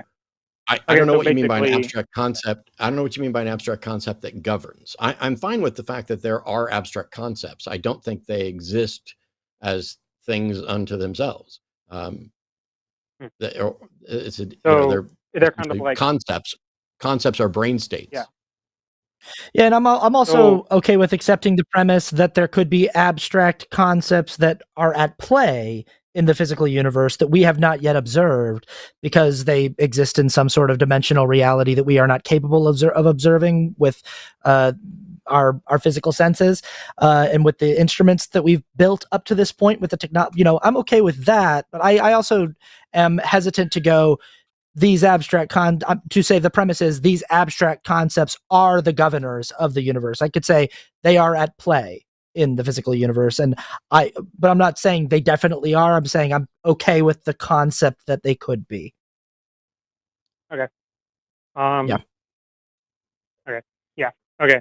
So basically, so if these sort of concepts, like abstract concepts, they exist in the mind, I'm guessing you would say that they are sort of invented, not like consciously necessarily, but like we apply these things to the world, even though they may or may not actually are actually at play or govern it. Would you say that?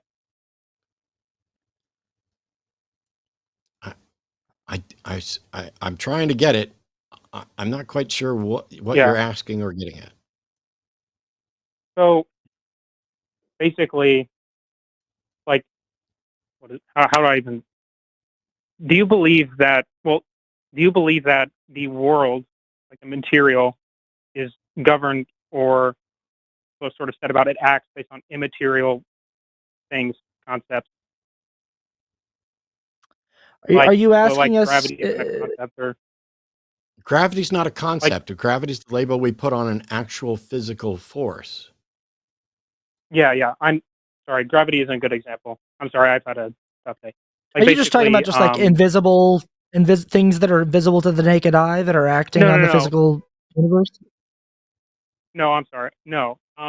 Like you. So from the very beginning, we sort of determine how the physical world works through science. Science is based on math. Math is based on philosophy, first principles of philosophy. Those aren't grounded in anything material. So, do you believe that they exist outside of our mind? One more time, do I believe what exists outside of our mind? Like the things on which math and science are dependent. Math and science are dependent on physical facts about reality. But the math and science. So, okay, so you have like two things. So, without math, those are just kind of things. There are no the concept of two doesn't really exist outside of our mind. Yeah, so no concept, talking about no concept exists outside of mind. Okay. Yeah. Okay. So I figured you would say something like that. I'm just trying to get a further understanding of sort of the way you go about this. So if a concept doesn't exist outside of the mind, are you convinced? So wait, if a concept doesn't exist outside of the mind, how are you convinced that these concepts by which we determine scientific truth actually apply to the real world? Depending on which concepts you're talking about, most of them are descriptive of either things that are conditioned on identity, non-contradiction, excluded middle, the foundations of logic, which we can't demonstrate are universally true, but we assume are universally true as a necessity, because you would have to assume they're true to try to show that they're false. But like that is those three are the foundations of logic, and mathematics is derived from that, and it describes, as most abstract concepts do, they describe things about reality. So like if they're descriptive, so you're saying that like they're tools by which we, determine things about reality. Does that mean like the descriptions may or may not be incorrect? So like what kind of convinces you that these are correct descriptions? You say out of like necessity, so you can like demonstration, observation. Yeah. It is a practical necessity that I accept the foundations of logic until such time as someone can demonstrate that they aren't true, because they have been demonstrated to work.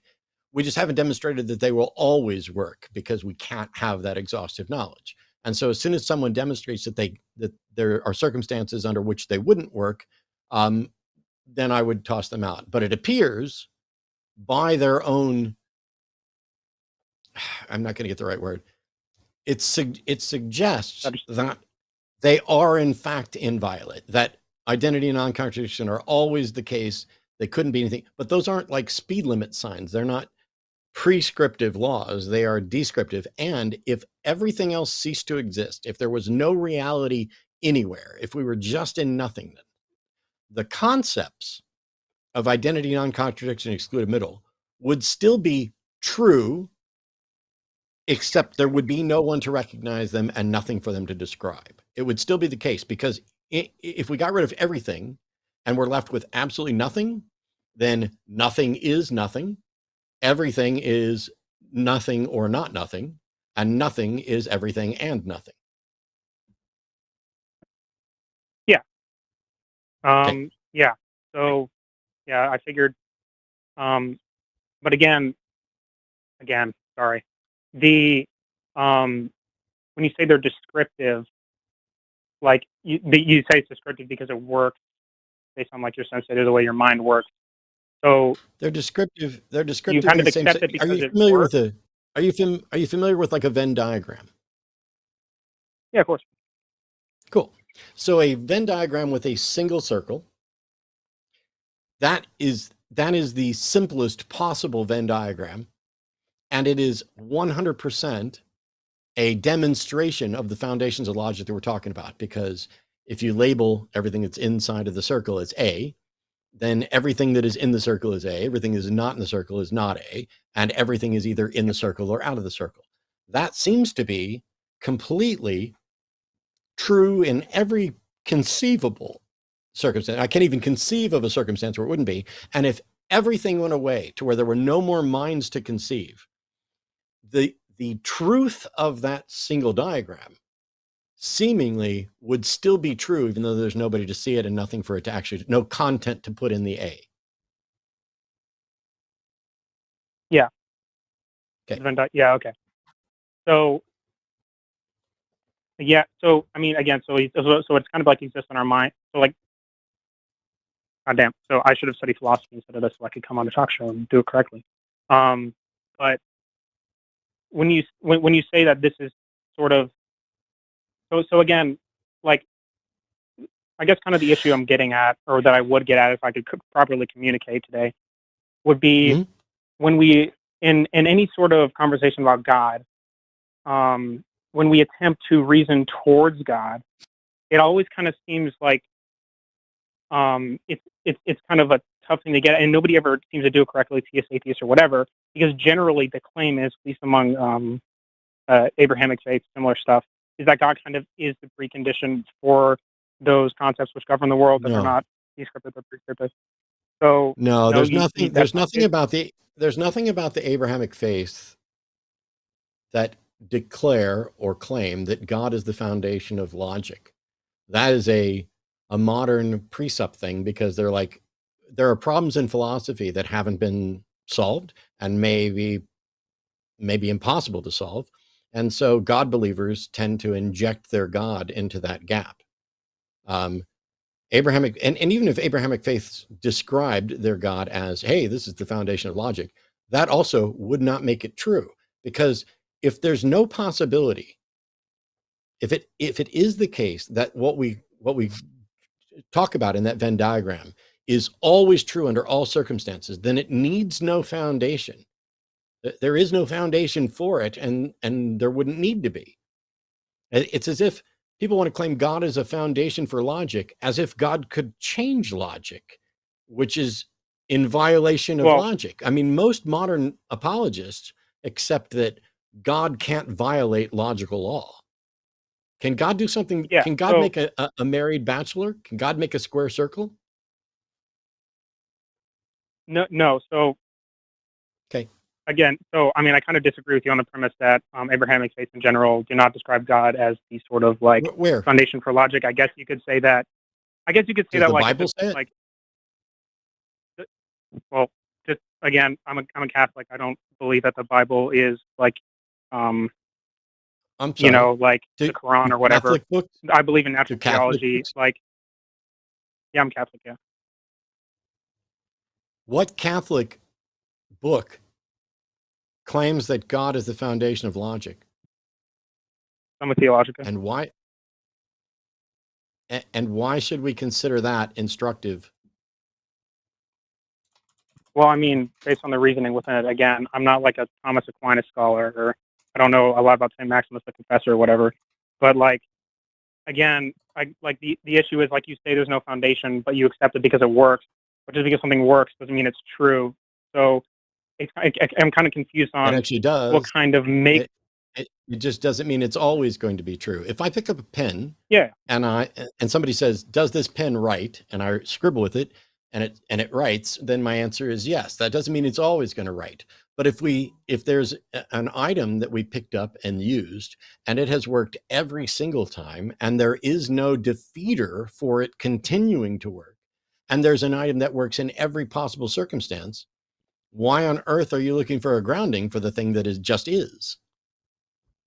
I guess the question is, if X is true,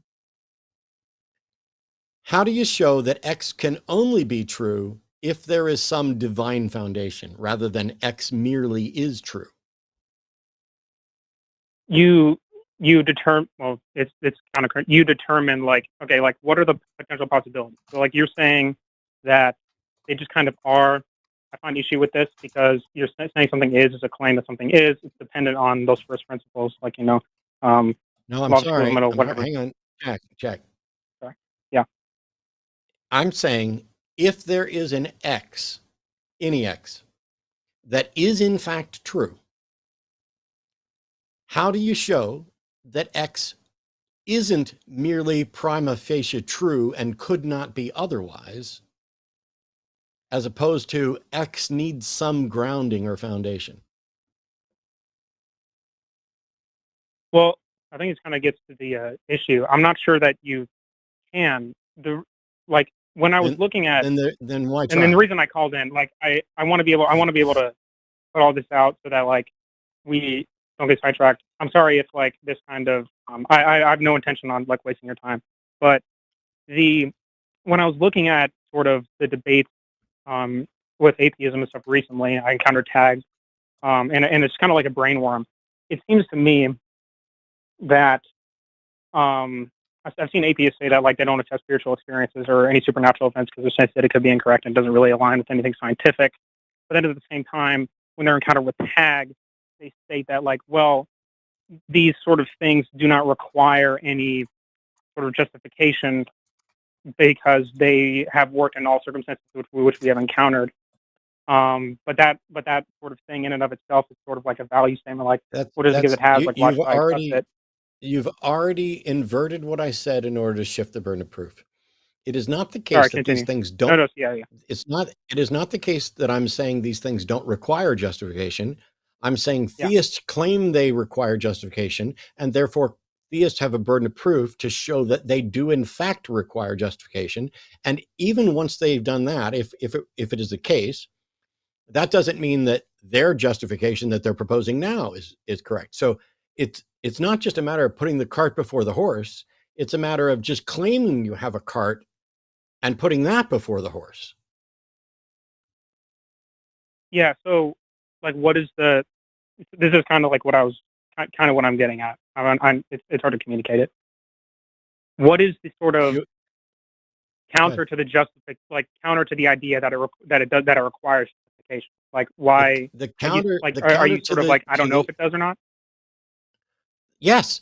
The counter to someone saying it requires justification is to say, what is your argument to show that it requires justification? Until you show that it requires justification, I have no reason to think it requires justification. Well, if it has no so again, like these basics of logic, if they don't require justification under what circumstances would anything else require justification, even if they're metaphysically dependent on those things?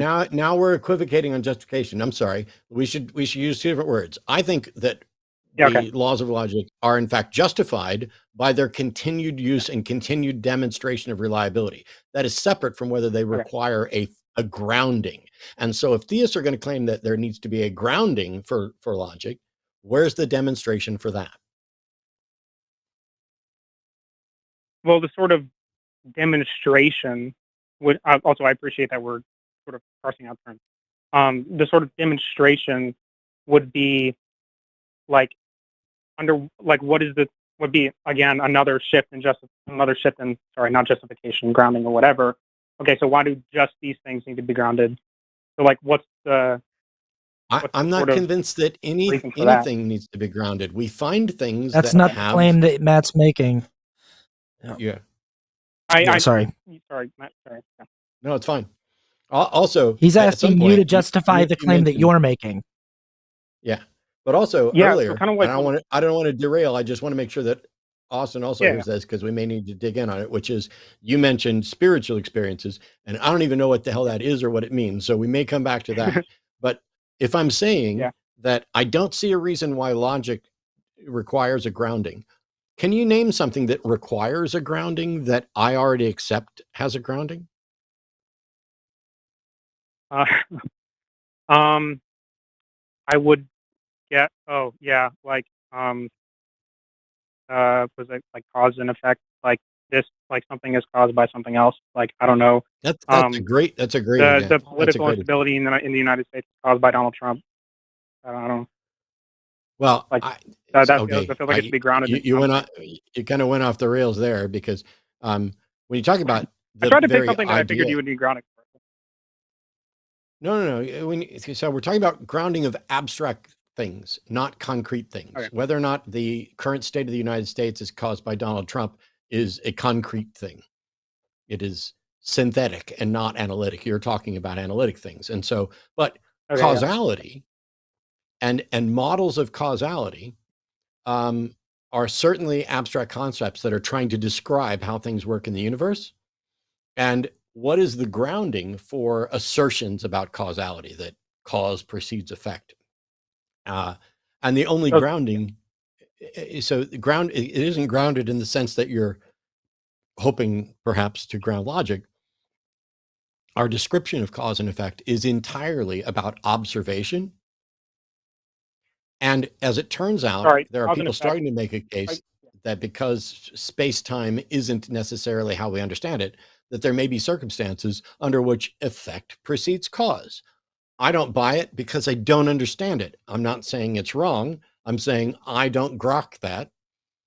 But if you're saying, oh, Matt, you accept the basics of cause and effect without having a grounding, I would say that I definitely am similarly accept that without having a grounding, but I only accept it, like everything else, tentatively based on its justification, the demonstration that this keeps happening, like as long as I'm writing with the pen. Okay, I get that. Sorry, I'm cause and effect. I should. Yeah. I think Austin wants to get in here because he might take this in a different direction, because I think we're kind of digging in on low-level stuff without really having. Well, I've been listening for 5.5 minutes about, correct me if I'm wrong. It seems like from the beginning you were trying to lay out a sort of rhetorical trap where you were going to try to establish that nothing can exist outside of our conception of it inside of our mind. Math, anything that we agree is real, the laws of the universe. And then you were going to say, okay, so if the concept of a creator exists inside of the human mind and it's the story that's told, how is that any different? And from the word, I mean, I can say what I was trying. I can say what I was trying to get at. That's what I would actually like. I would love for you to get to your point. Okay, so the reason I even opened up with the fact that that I didn't want to irritate anybody is because I'm trying to figure out if you're something, and if I say that you are this thing, it's irritating, and I don't want to do that because it's incredibly uncharitable. Based on what's the thing you're trying to figure out if we are or not? Yeah. So I don't want to accuse you. and I wanted to see myself. Let's just like, be direct with our language. What are you trying to determine about us? I was trying to figure out if you're solipsist. It seems like to me that the standard of a lot of evidence for atheists, at least for God, is the standard of solipsism, right? So basically, the only way to demonstrate to a solipsist that God exists is for them to be God. And it's and like with all of the sort of like debates that I've seen, it seems pointing in this direction. I didn't want to open with that because that's like incredibly rude and it gets nowhere. Yeah, but also, if you had just said, "Hey, are you a solipsist?" my answer would be pretty straightforward. I'm aware of no solution to the problem of hard solipsism, but solipsism, as you describe it, which is the only way to convince an atheist that there's a God, is that if the atheist was a God, that doesn't describe my position or even a position I recognize as solipsism. Yeah, that's why I was trying to understand your position through questioning instead of like. Anyway. Yeah, but that's not what this show is. Well, I mean, it's what's kind of weird is that like we kind of need to understand because the title of the show isn't, hey, call in and ask us what our conception of the universe is. The title of the show is call in and convince us why your theistic worldview is something we should adopt. So that's why I'm like, can we get to the point of your call, please, Jack? Because you called in and said, I really don't want to irritate you, but this is irritating to me personally. It's irritating to like. What I'm trying to understand is how exactly do you expect me to convince you of God if I think you're a solipsist, right? That's not our problem. I don't give a shit. I don't give a shit what you think I am. Well, tell me why. That makes the entire show irrelevant. Like, why would you? Okay, no, it doesn't. Again, no, it doesn't. No, it doesn't make the show irrelevant. If you were a solipsist, it'll make the show relevant. Listen to me. It doesn't make the show irrelevant. It makes your claims useless and undefendable. That doesn't make the show irrelevant. It makes everybody's the claims show. useless and undefendable. Oh my God! Shut up. So this is what's annoying is that is to get people to defend what they believe and either change our minds or expose that they are advocating for things that are in fact unreasonable. That the fact that you are advocating for an untestable, unfalsifiable position, and you want to claim that if we're going to accept that there's no solution to problem of hard solipsism, that all of a sudden this means we must be God to be demonstrate. What I've already answered the question over and over again about what it would take to convince me that there's a God, and never has my answer been I would need to be God. I'm sorry that you believe shit that you cannot reasonably justify, but that doesn't make our show useless. You're demonstrating the point of the show.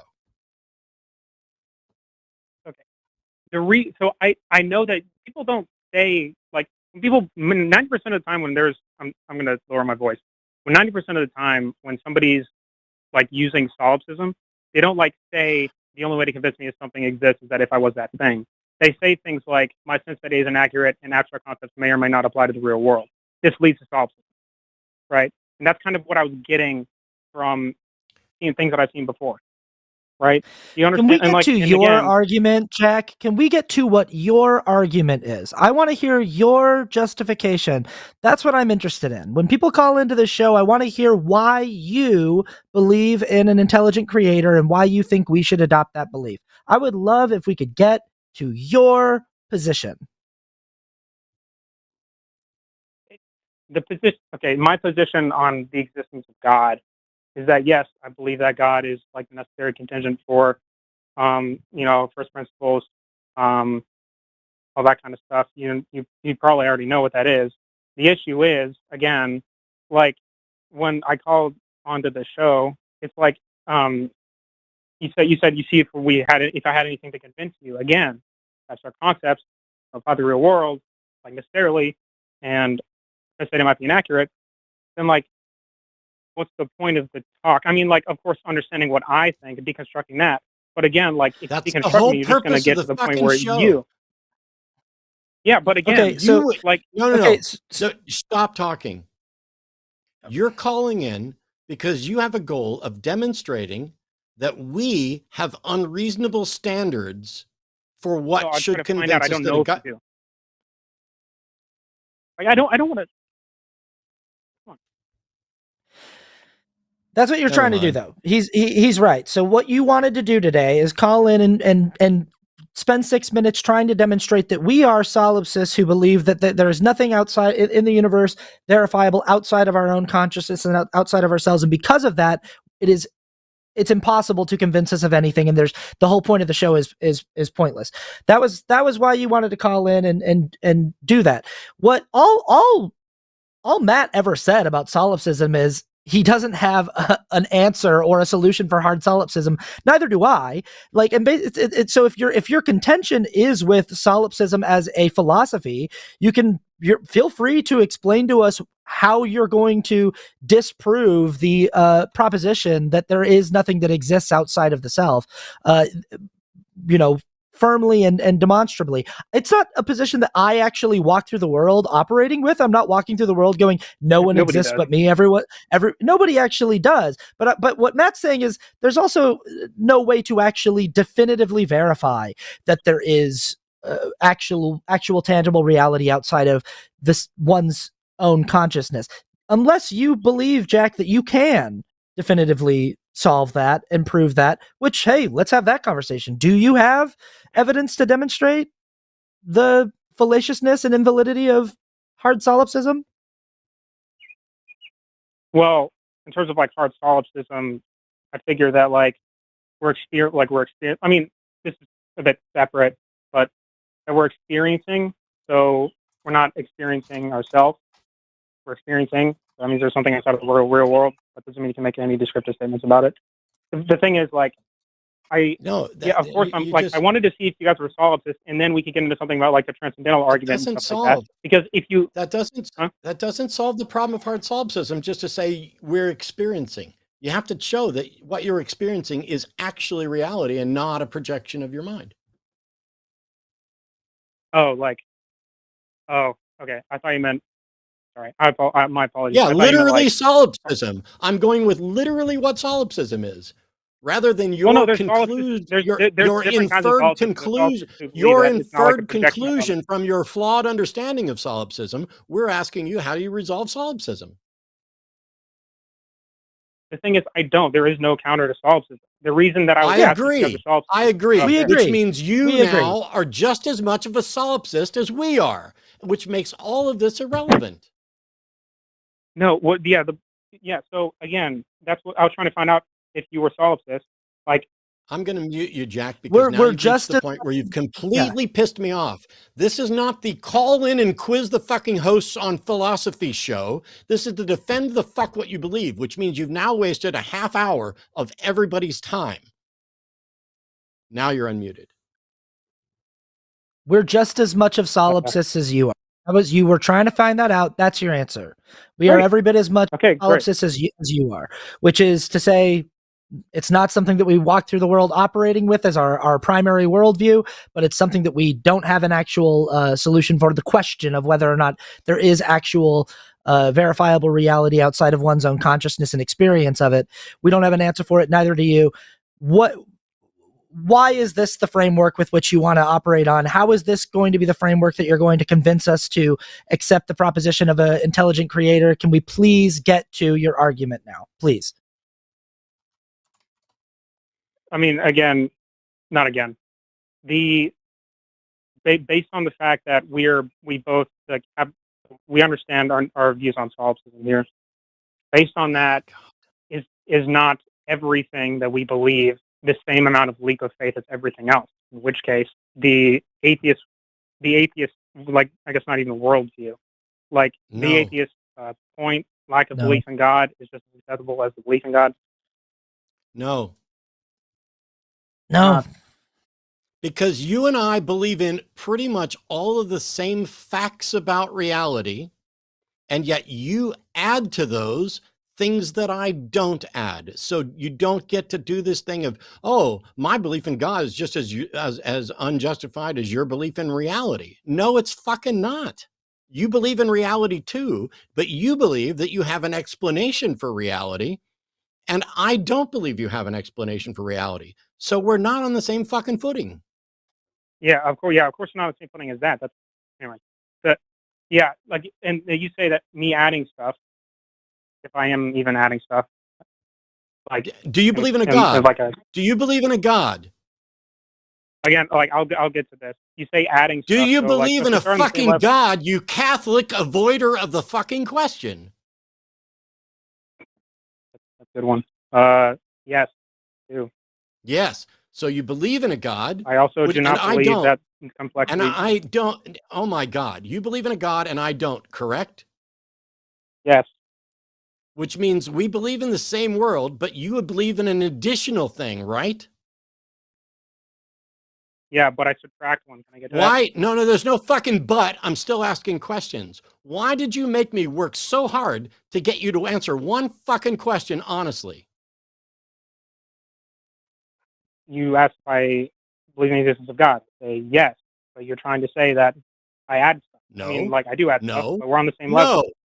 No.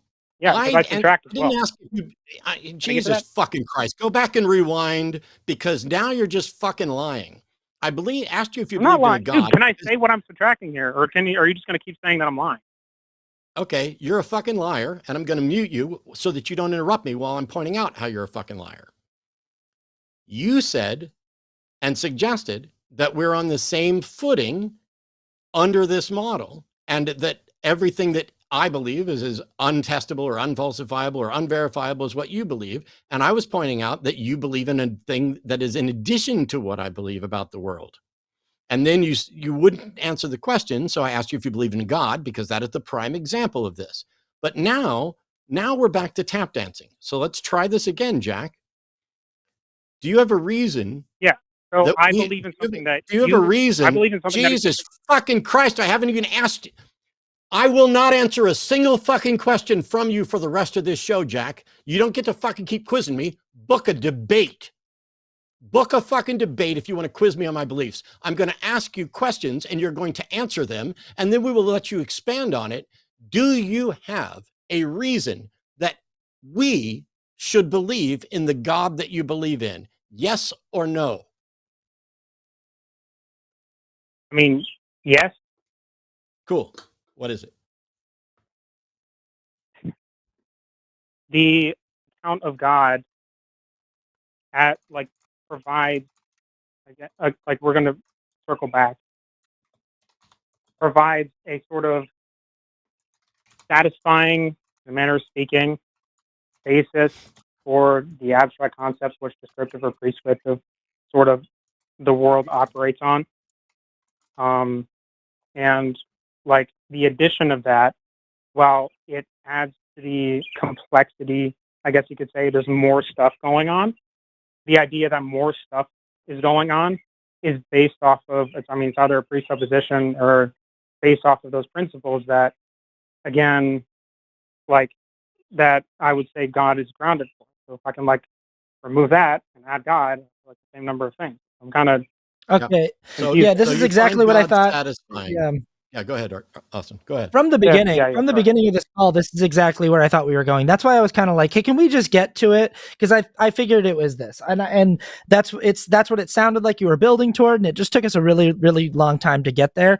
But that's what, when you were asking all the questions about math and how do you know that math is what it is? Doesn't math just exist inside your head? And what we said early on was demonstrability and observation, demonstration and observation. And then we got into this whole solipsism question of well, even if you're observing things, if everything just exists inside of your soul consciousness, then what does demonstration and observation mean?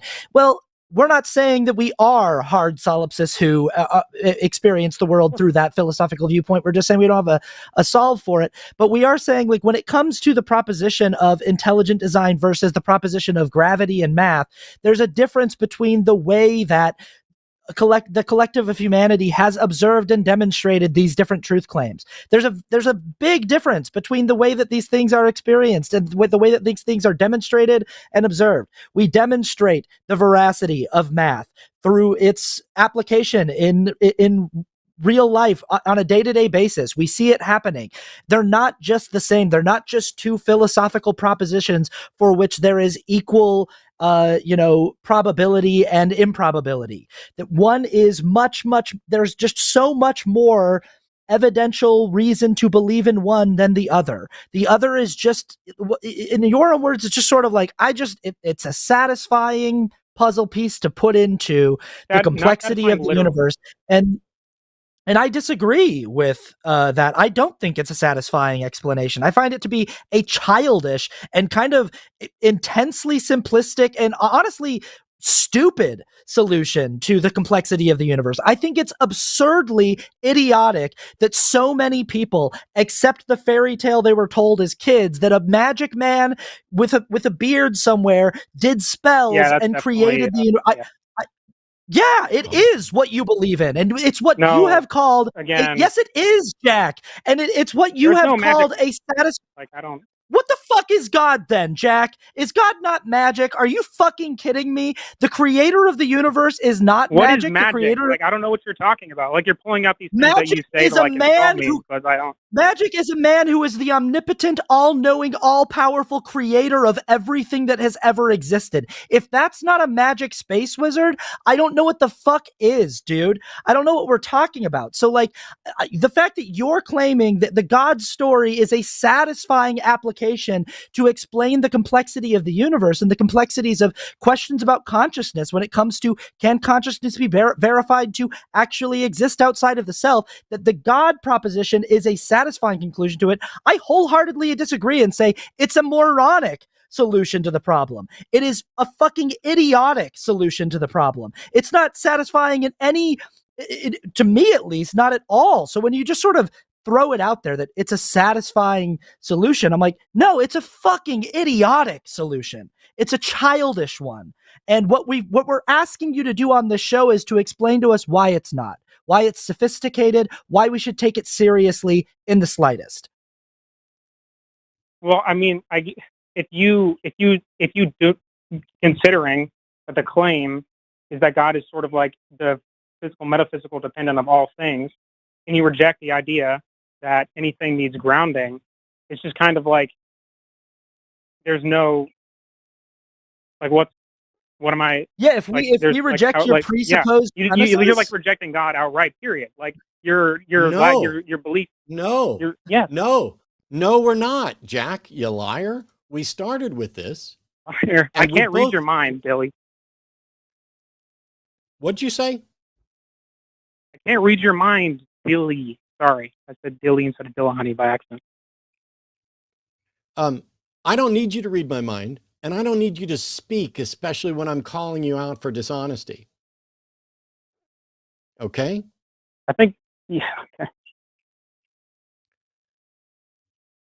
What we're talking about here, none of us have asserted that nothing needs a grounding, and yet you just accused us by implication. You said, shut your fucking mouth!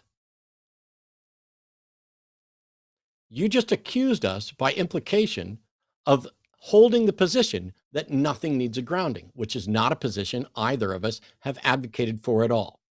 Correct? Yeah, not explicitly, no. Yeah. So why would you accuse us?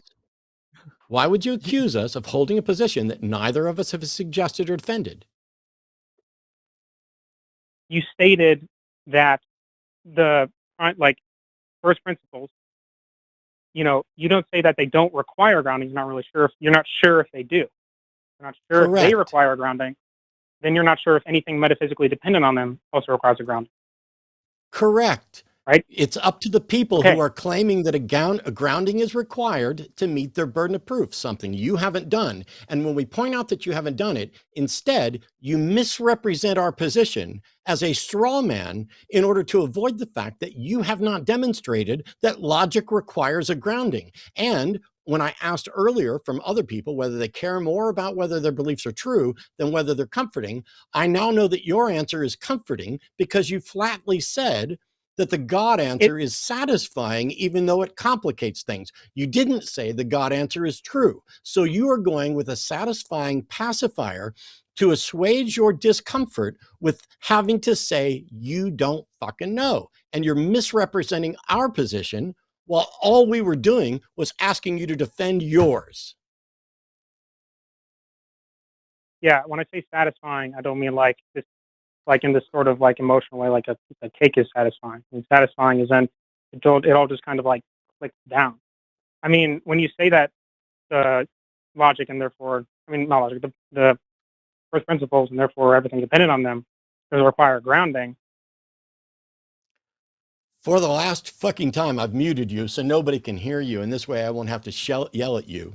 We've never said that. We didn't say they don't require grounding. I'm yelling at you anyway, because I'm sick to death of you fucking misrepresenting us. Are you stupid?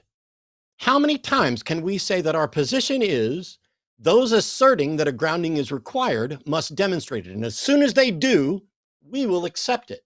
And instead of you actually doing the thing that you think you've done for yourself, you've convinced yourself that a grounding is required, but you can't demonstrate to anybody else, you continue to misrepresent our position. Last chance, Jack. Are you going to retract that? Yeah, and sorry. accurately reflect our position? Yeah. I'm so sick of you misspeaking over and over. It's really fucking frustrating to be this diligent and answer this many of your pedantic little questions you could have done by looking up an interview with either one of us, or one of the 50 fucking thousand debates that I've done on the subject, or the times that I've debated the transcendental argument and presuppositionalists over and over again, but you didn't. You called in and quizzed us, and we patiently sat here and did it, and now you're misrepresenting us repeatedly. How many more times are you going to misspeak before you acknowledge what we've actually fucking said?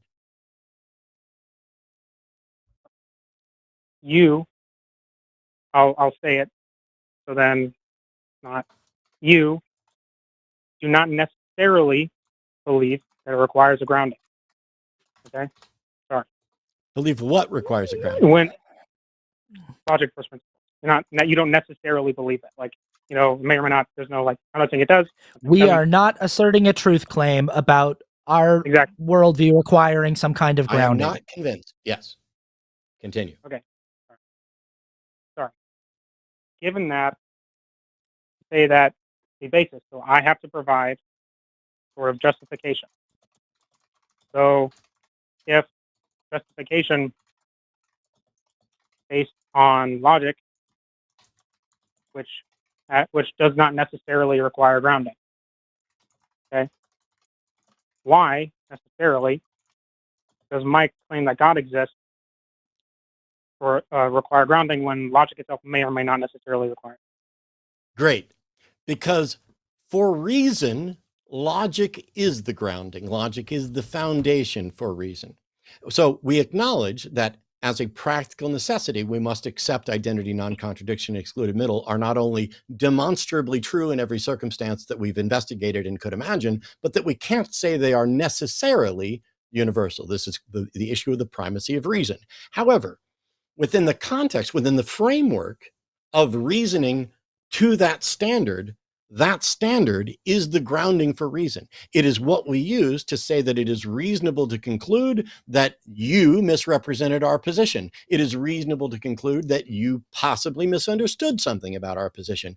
It is reasonable to conclude that we landed on the moon. It is reasonable to conclude that I'm looking at a camera right now. All of those things are grounded or foundationed upon logic. The fact that logic itself may or may not need a grounding or require grounding is an open question. But all of your claims about God are still within this framework of logic, unless you're asserting that God can violate logic. Are you? No. No. So your in-scope claim that there's a God that serves as a grounding for logic is on the same logical footing or framework as every other claim, and all of those claims meet their burden of proof with respect to reasonableness within that framework, and the God claim must do that as well. Okay. We're gonna go in circles. I should have made like a plan or something so I wouldn't waste your time as much. Well, I think that the problem was that you came in here with a really specific goal, obviously, right? You wanted to paint us into a corner. You wanted to walk us into a little trap where we could go. I don't want to paint you into a corner. I wanted to see if you painted yourself. You did. That's why, exactly. That's why you had such a hard time letting go of this false representation of our position, because you were already trying to get us to say that that's what our position was. And when we wouldn't do it, you were like, okay, well, you've said it. You just kept restating it as though we did say it when we wouldn't let you go.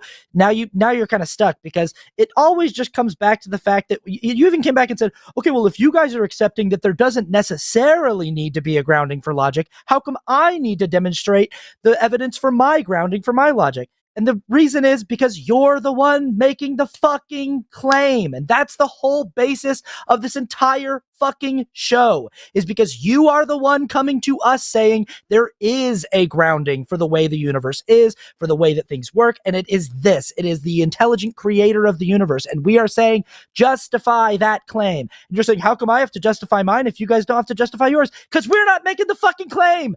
That's the whole fucking show. That's the whole show. We're not making the claim. You are. That's why you're here. You are here to tell us why the claim is accurate.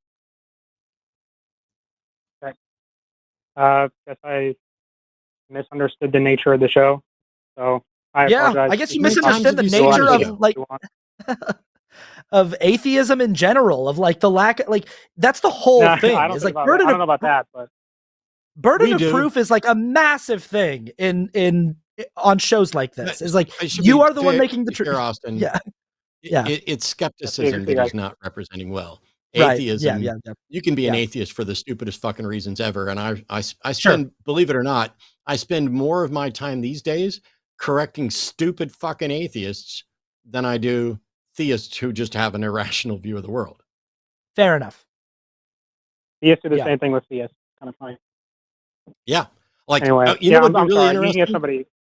You know what would be really interesting is, and I'm not suggesting we actually do this, Jack, but I would be interested to have you go through and critique the previous callers from today, trying to defend whatever their beliefs. Not right now. I'm not saying do it. I'm saying that would be something I might find interesting. Okay. Okay. I mean, you have my number. You can text me about it. But I'm not looking at your number. I'm not taking your number down. Yeah. I think it would be unethical for me to take numbers from the show and then start reaching out phone calls for people. Yeah. It's all right. Well, I mean, it was an interesting conversation. I'm sorry that we kind of, but it's just that you came in with an agenda to try to catch us doing something that we wouldn't do, and then you kept trying to make us do it. So, again, I don't. Jack, just stop, because when Austin said you came in, I'm not going to convince you that I was. Oh my God! When Austin said you came in trying to paint us in a corner, and you're like, oh no, I came in to see if you'd paint yourself into a corner. Okay, thank you for the distinction without a difference. Neither of which are the purpose of the show, and neither of which is an honest way of having the conversation that we should have had, which is why I called you out for misrepresenting our position. Now you're misrepresenting yours. When Austin's not saying necessarily, ooh, you came in and your whole plan was to get a video clip to use on your channel of where you painted us into a corner and ownzored us. And your answer is, no, I'm not looking for a clip. I just wanted to see if you'd paint yourself into a corner. Okay. We're here to not paint people into corners, but to actually engage, get them to defend their beliefs. And if they can't, that's on them. Like, it's not my fault that the earlier callers didn't defend that. And it's not our fault here that you didn't give us a reason why logic must be grounded. And yet you did not. I mean, like a large basis of my theism is a comparison with other positions. So I came on here. It would be a bad sort of way to. It wasn't good in the context of the show. I'm sorry. It's fine, Jack. We got there. It's all good. Call me back another time if you get something else. But one thing is, instead of comparing your worldview to other worldviews, compare your reasons for accepting your worldview to reasons that are reliable. Because I don't think that faith is a reliable path to truth. And I don't think the fact that you find something satisfying is a reliable path to truth, whether you mean it in an emotional sense or even in an intellectual sense. It shouldn't be satisfying unless it's demonstrably reasonable from my perspective. If there's not a way to demonstrate a claim, then the only position I can have on that claim is I don't have a distinct position because there's not one to demonstrate. I don't know if the concept of, let's say, before the universe even makes any sense. I don't claim that there are no gods. I don't believe there are any. And there are some specific gods that I think definitely don't exist by a logical contradiction or contradiction with observed facts and reality. But core principle of skepticism is to say, I want to believe as many true things and as few false things as possible. And that means I need the best methods. And until such time as a claim, a proposition is justified by the best methods, which are not me saying I need to be God. By the way, if you haven't heard it before, Jack, here's my answer to what would change your mind about God. Yeah. If there is a God, that God should know, presumably, I mean, we're talking within the scope of, gods that know someone's mind. The Omnimax type of God. That God should know exactly what would change my mind. And that God should be capable of doing the thing that would change my mind. And that has not happened, which means either that God doesn't exist or that God doesn't want me to know that it exists yet. Either way, it's not my problem. And it would be monumentally arrogant of me to suggest that I have in any way, any standard of evidence that would allow me to tell the difference between an actual God and something that can just appear to be godlike. And what's funny is I've not run across either an actual God or anything godlike. I mean, I'm not going to respond to that. That's kind of like, I feel like it'd be inappropriate at the time, but it's all right. I mean, yeah. So, sorry, yeah. Got to move on to some other callers, but Jack, I'll talk to you later. Have a good one. You too. Jack. Do you Someday think this? Jack and I are going to get into Catholicism. Yeah. Do you think that this Elder Michelson is a real elder? Do you think that's real? We can find out. Yeah, I'm curious. Elder Michelson, like, is it from California? Pronouns are he, him. Indeed, How you I doing? am real. Should we? Are you call like on your Elder mission Michelson, right now? Evening. Are you on your mission right now, Elder Michelson? I'm in the. I am. They let us call now. Wow. What's your area? What mission were you called to? San Diego South. So this is right now part of the. You're familiar. There's a visitor center near Old Town because the Mormons established San Diego. So this is kind of part of my mission area. I tell people about how the Mormons came in, the Mormon Battalion, and how we founded Old Town, and that's kind of the way we introduce the gospel into people's lives. Right on, Elder Michelson. Okay, well, let us have it, Elder Michelson. One quick thing. Yeah, what's up? Austin, have you got vMix chat on?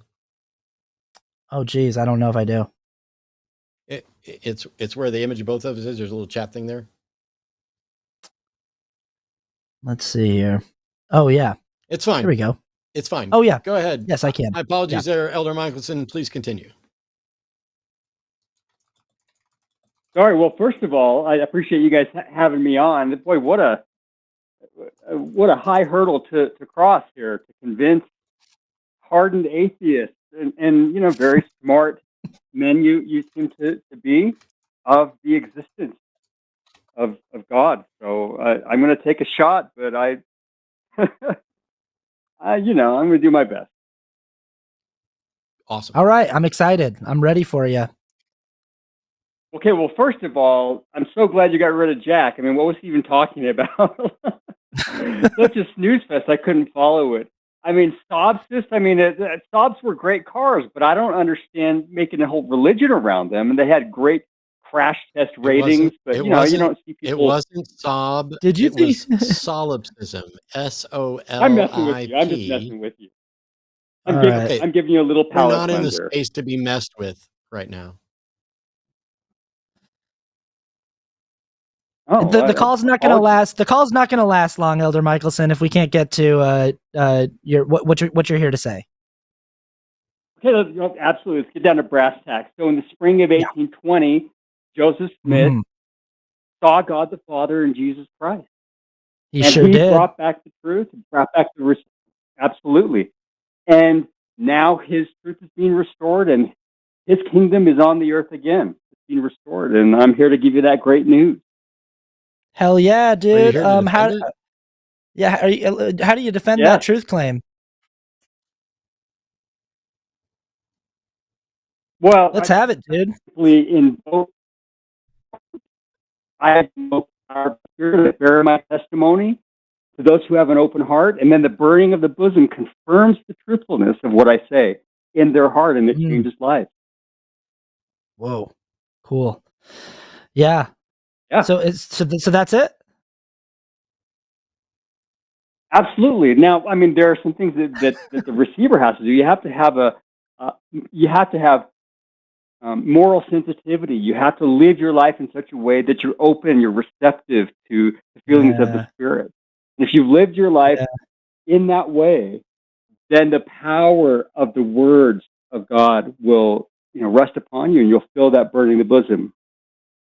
I'm going to be completely honest with you, Elder Michelson. I don't believe you right now. I'm an actor, and I can tell when someone's being disingenuous, and you sound kind of like a person who's putting on a performance. But I'm going to just entertain this just for a second, okay? Just on the off chance that you are actually a young man in San Diego who really is earnestly trying to serve a mission for the Church of Jesus Christ of Latter-day Saints. You understand, you've been watching the show, you understand I was raised in the LDS Church, right? And I was raised in Sandy, Utah, right in the mecca of the heart of Mormondom. You understand that, right?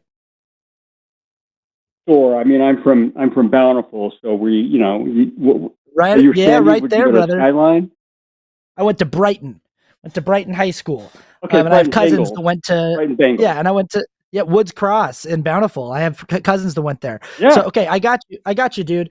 And I'm this whole thing of like open heart and a contrite spirit and being ready to hear the message and having the burning in the bosom. I've experienced all of it. I've had all of these confirmations of the Spirit in my life. So the question is like, well, what happened? What happened to get me to a point where I am now denying the witness of that burning in my bosom and I have turned my back on it?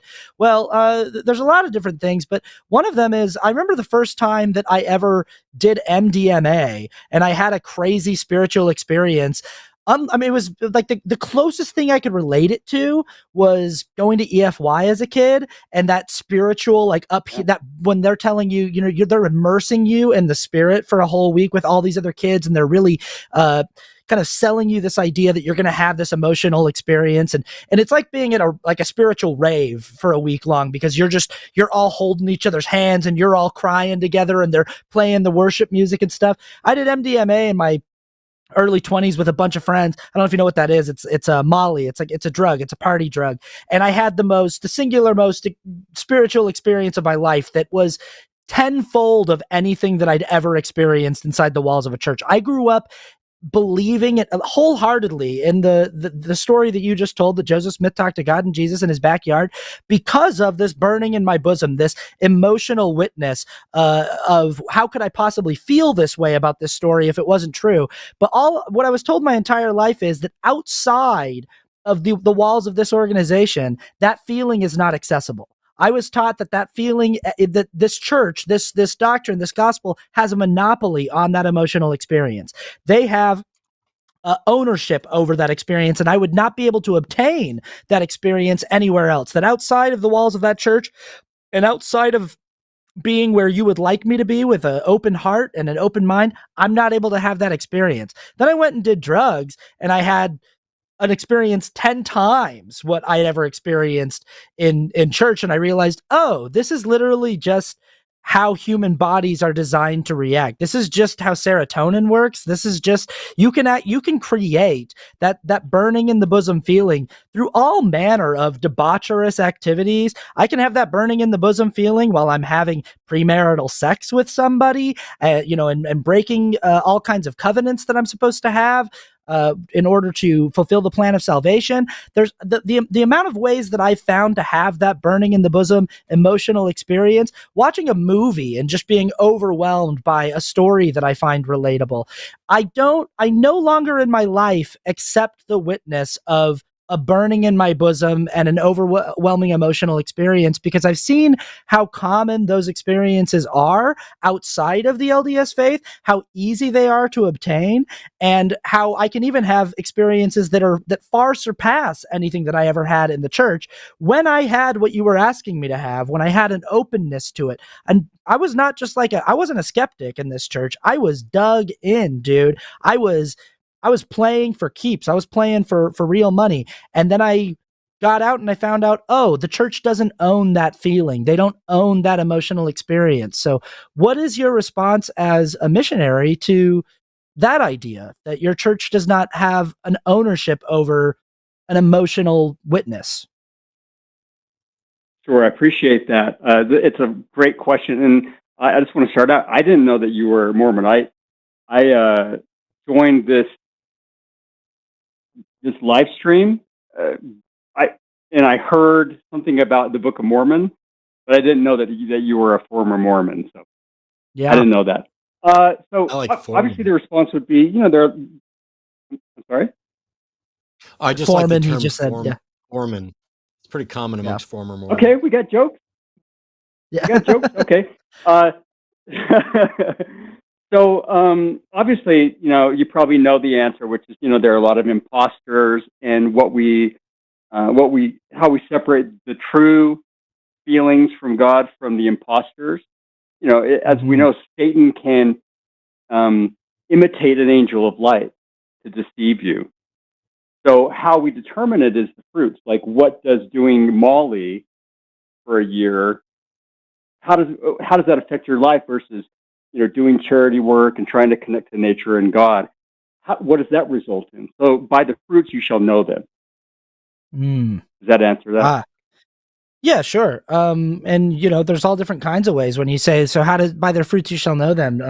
People, I could say that there's a lot of bad fruit that comes out of your church, Elder Michelson. So obviously, I'm not going to say that it's just bad stuff, because I know a lot of people who have served missions like you, who have done great acts of service. I had a friend, I just was talking to a guy who served in Chile, and when they had this massive, 8.2 earthquake that just rocked this whole region that he was in, knocked down buildings, and he spent a month of his mission digging dead bodies out of rubble and stuff. And I said, that's a pretty amazing thing that you had an opportunity to be a part of, to be of service in that kind of way.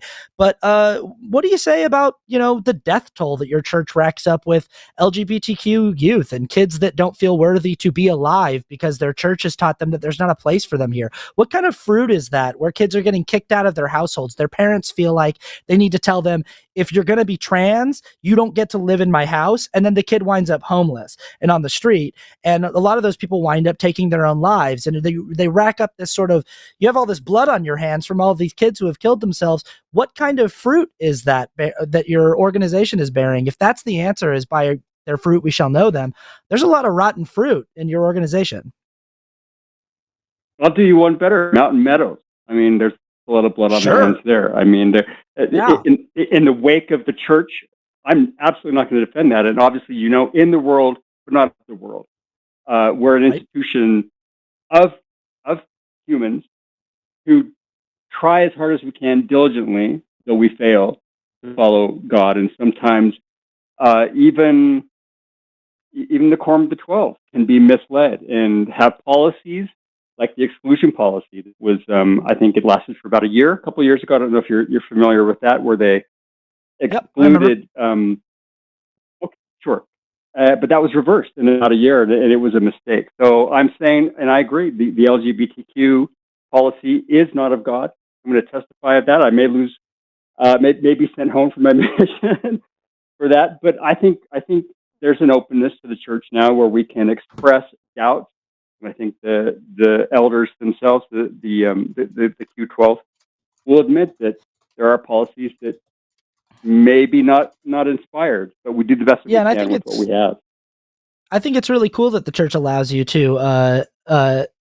They probably don't. We'll see. Well, but there's this sort of movement with younger people right now in the church called Mormon 2.0, where they're really trying to develop a framework of the church that allows space for queer people and allows space for gender diverse people and stuff like that. But I would say that's not the church I was raised in. Right. That's not the LDS church I was raised in. We were not allowed to question authority. We were not allowed to question the mind of our leaders.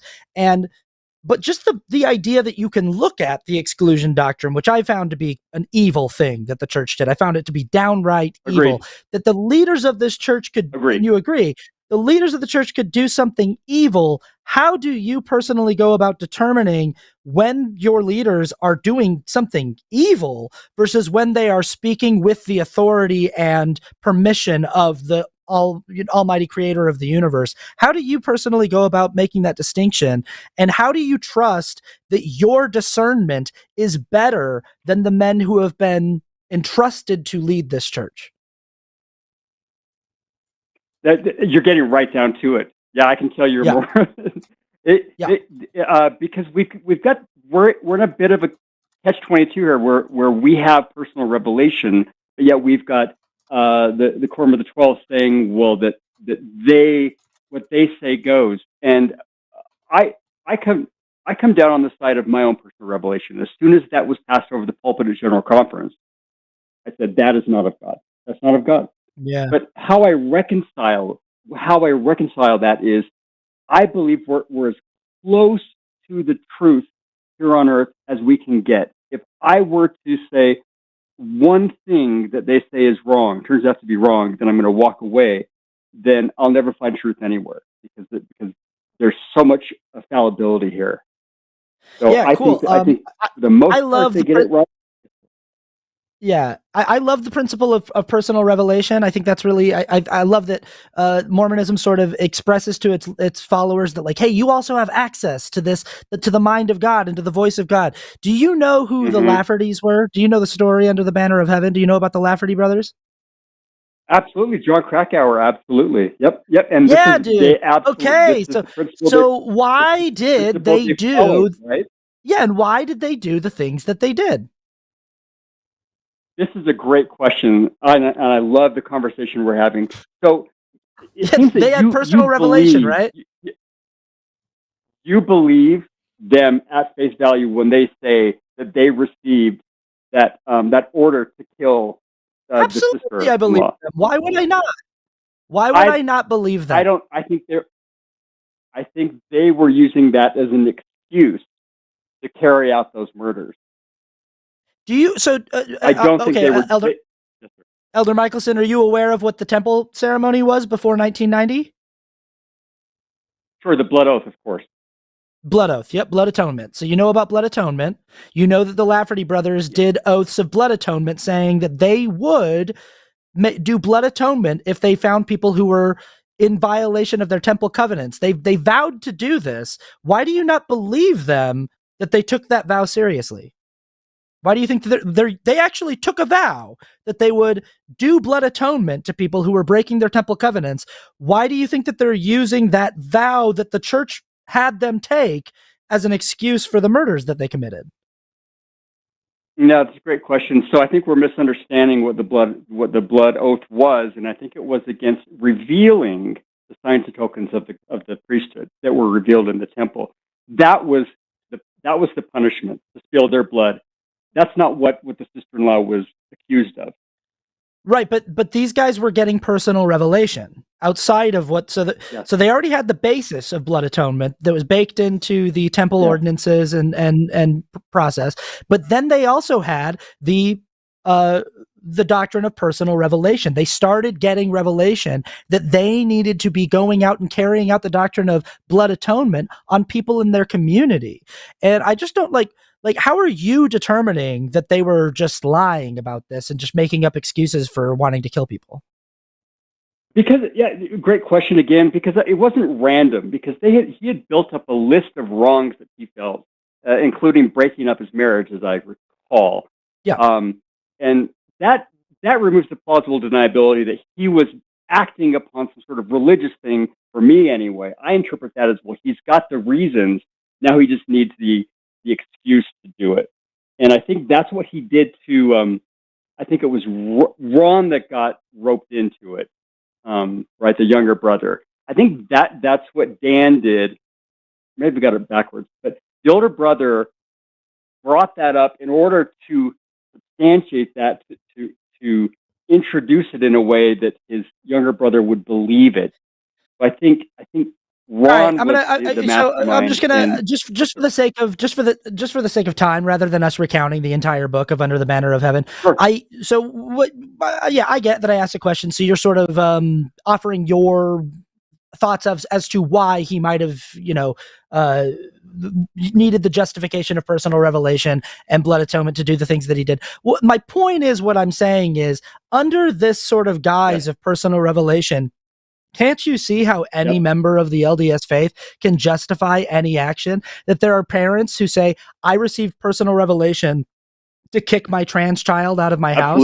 And so I'm just saying, like, why do you believe that your personal revelation is stronger than the personal revelation of those parents? Why do you believe that your personal revelation and your personal connection to the Almighty is stronger than the personal revelation of Russell Nelson when he, or was it Thomas Monson who did the exclusionary doctrine? Why do you believe that your personal connection to Russell? Okay, why do you believe that your connection to God is stronger than the prophet of the church's connection to God? Why do you believe that your access to personal revelation is mightier than his? How do you determine? It just kind of seems like you kind of go off of like what seems right to you. You seem like a kid with a good conscience and a good heart. And that's who I was when I was Mormon. And so you kind of go with what feels good and what feels right. And I'm just trying to get you to pull on that thread a little bit more and go, maybe you're capable of determining what feels good and what feels right without needing the framework of this highly flawed doctrine that is being run by people who you admittedly say are regularly doing things that are evil. Yeah, no, you're right. And I mean, the very first story in the Book of Mormon is, of course, justifies literal murder of an innocent person because God told you. So ostensibly, this is a very, very dangerous doctrine, if not religion, if we can extrapolate that out. But the regulator is having the moral, dare I say spiritual, but I don't want to use that term because it's too nebulous, but the moral sensitivity is the regulator of that powerful, doctrine. Do you think that it's? I love that you bring this up. That the very first story in the Book of Mormon is a story about a person justifying murder through personal revelation. We're talking about personal revelation and you're saying that the regulator is personal character and personal morals and ethics. Who is the author of that book? The first book that you're talking about. Who wrote that book?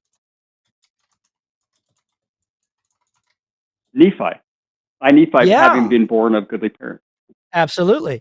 So I mean, just cards on the table. I think Joseph Smith wrote it. But in the book, Nephi is the person who. Right.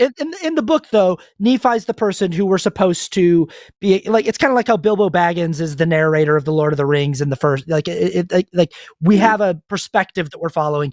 Nephi's the person who wrote it. So you're reading a guy's journal who's telling you, I, Nephi, being a really good guy who's really great and has really bad brothers, I got personal revelation from God that told me I could kill this guy, and because I'm good, it's okay.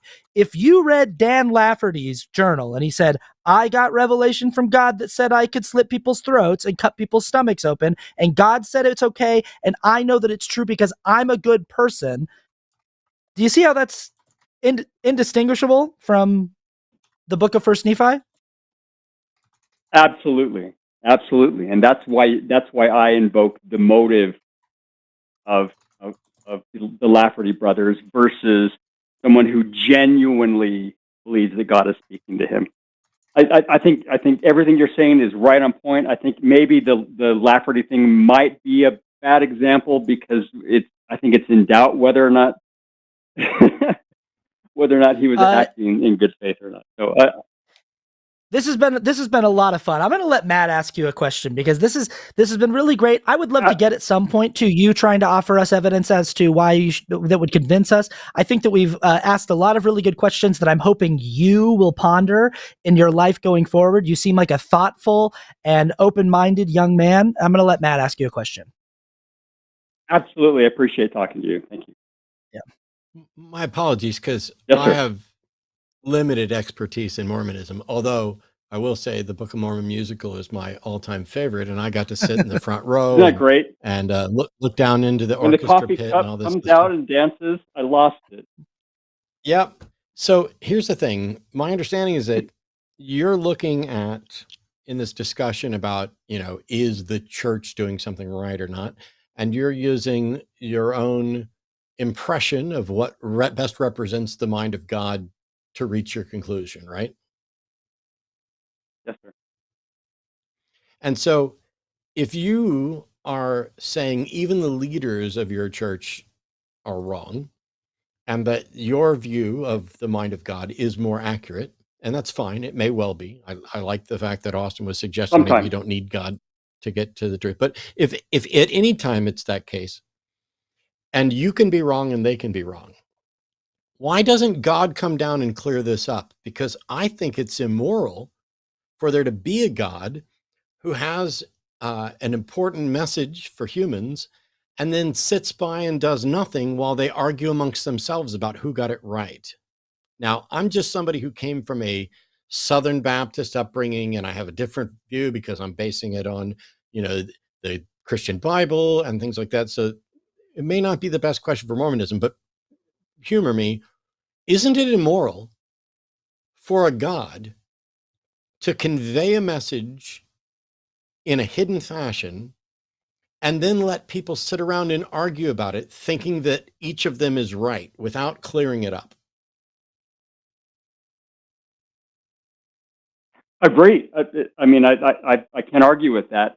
But I argue with the premise of the question because, as I stated from the very beginning, I think God is telling those who have developed moral sensitivity, spiritual sensitivity, I think those who have lived their lives in such a way that they can receive that feeling, I think we are told. So I don't that's think your he's opinion. withholding it. Yes, sir.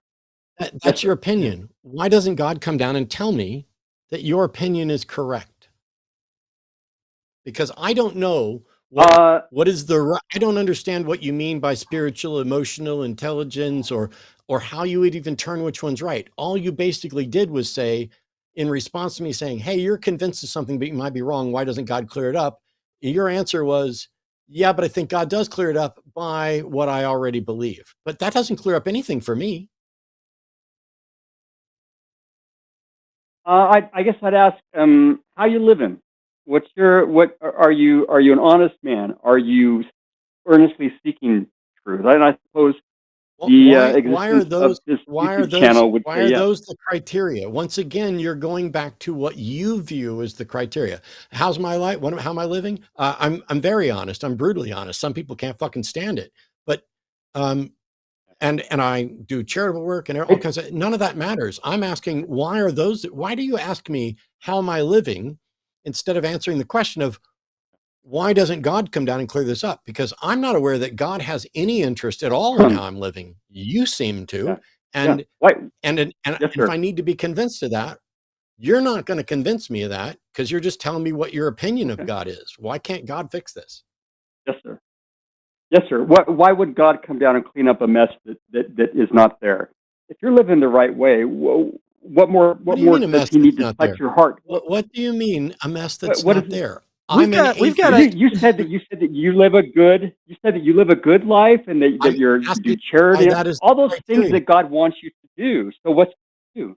Elder Michelson, you are asserting what God wants me to do. How can I know that you are correct? How do you feel when you help the poor?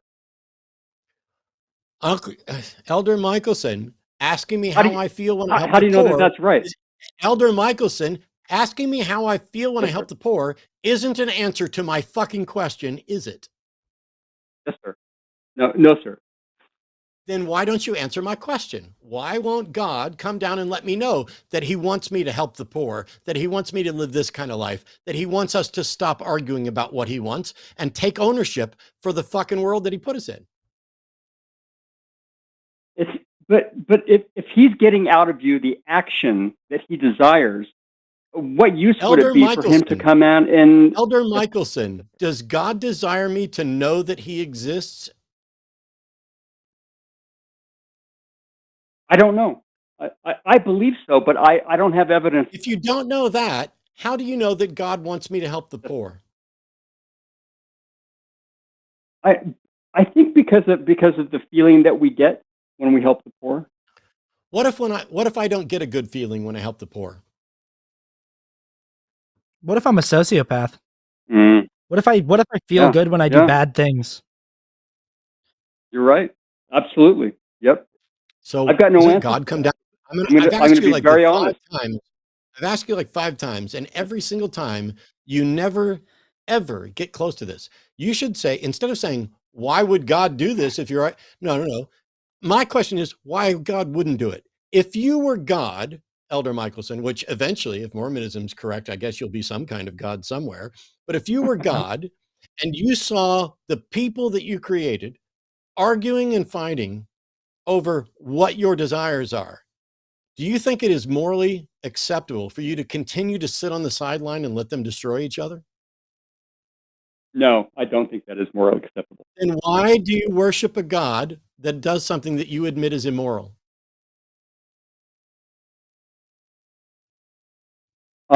That's a great question. I don't have a great answer for that. I know. I've got the feeling. I appreciate that. That's a great answer. Honestly, Elder Michelson, great question part, but I'll tell you something, Elder Michelson. Earlier, you said something about how, the way that we can tell whose personal revelation is good and whose is bad is how open is that person? What kind of life is that person leading? And I was going to say, that's a pretty arrogant answer to be like, the way that I know that my personal revelation is good is because I'm a good guy and I'm doing all the right things. It's pretty arrogant. What's not arrogant is your willingness to say, I don't have an answer to that question. It's a very rare answer that we get on a show like this. So I want to, call you out for both of those, but yeah. The bigger thing here is that we've had this interaction, and I mean, Austin coming from a proper Mormon background and me not so much. All that's fine. I really I want to know. I just asked you a question that seems to me to be very important, especially for people who are convinced that they have some understanding of the mind of God. And that is, would this be immoral if God's doing it? Yes. Does that appear to be what God's doing? Yes. How can you advocate for someone who's doing something immoral and you say, I don't know? What do you think you're going to take away from that conversation that you need to think about or be able to, are you happy to just continue not knowing and remain confident that you have, you're doing what God wants you to do? Or is this something, because it may not be, is this something that makes you rethink your beliefs? Yes, sir. I think about my beliefs all the time. I have no illusion that I have the ultimate truth and that I could substantiate it with facts to the degree that I would convince you or anybody else. I rely upon, what we call the spirit in the church and then speaking truth. That's how I determine it. But I am in no way convinced that I have ultimate truth and that I know the mind and spirit of God. And so I try to stay humble like that. And right now, yes, sir. Well, I'm going to tell you something, Elder Michelson. Since you came into the stream late, you didn't know that I've been writing down these, before the show started, I wrote down these prophecies of things that I thought would happen on the show. And when callers do things that they normally do, I show them one of my prophecies and say, I prophesied that you would do that. I'm going to make a prophecy right now about you. And I want you to reach out to me and hit me up if this ever happens in the next few years, because you remind me a lot of myself.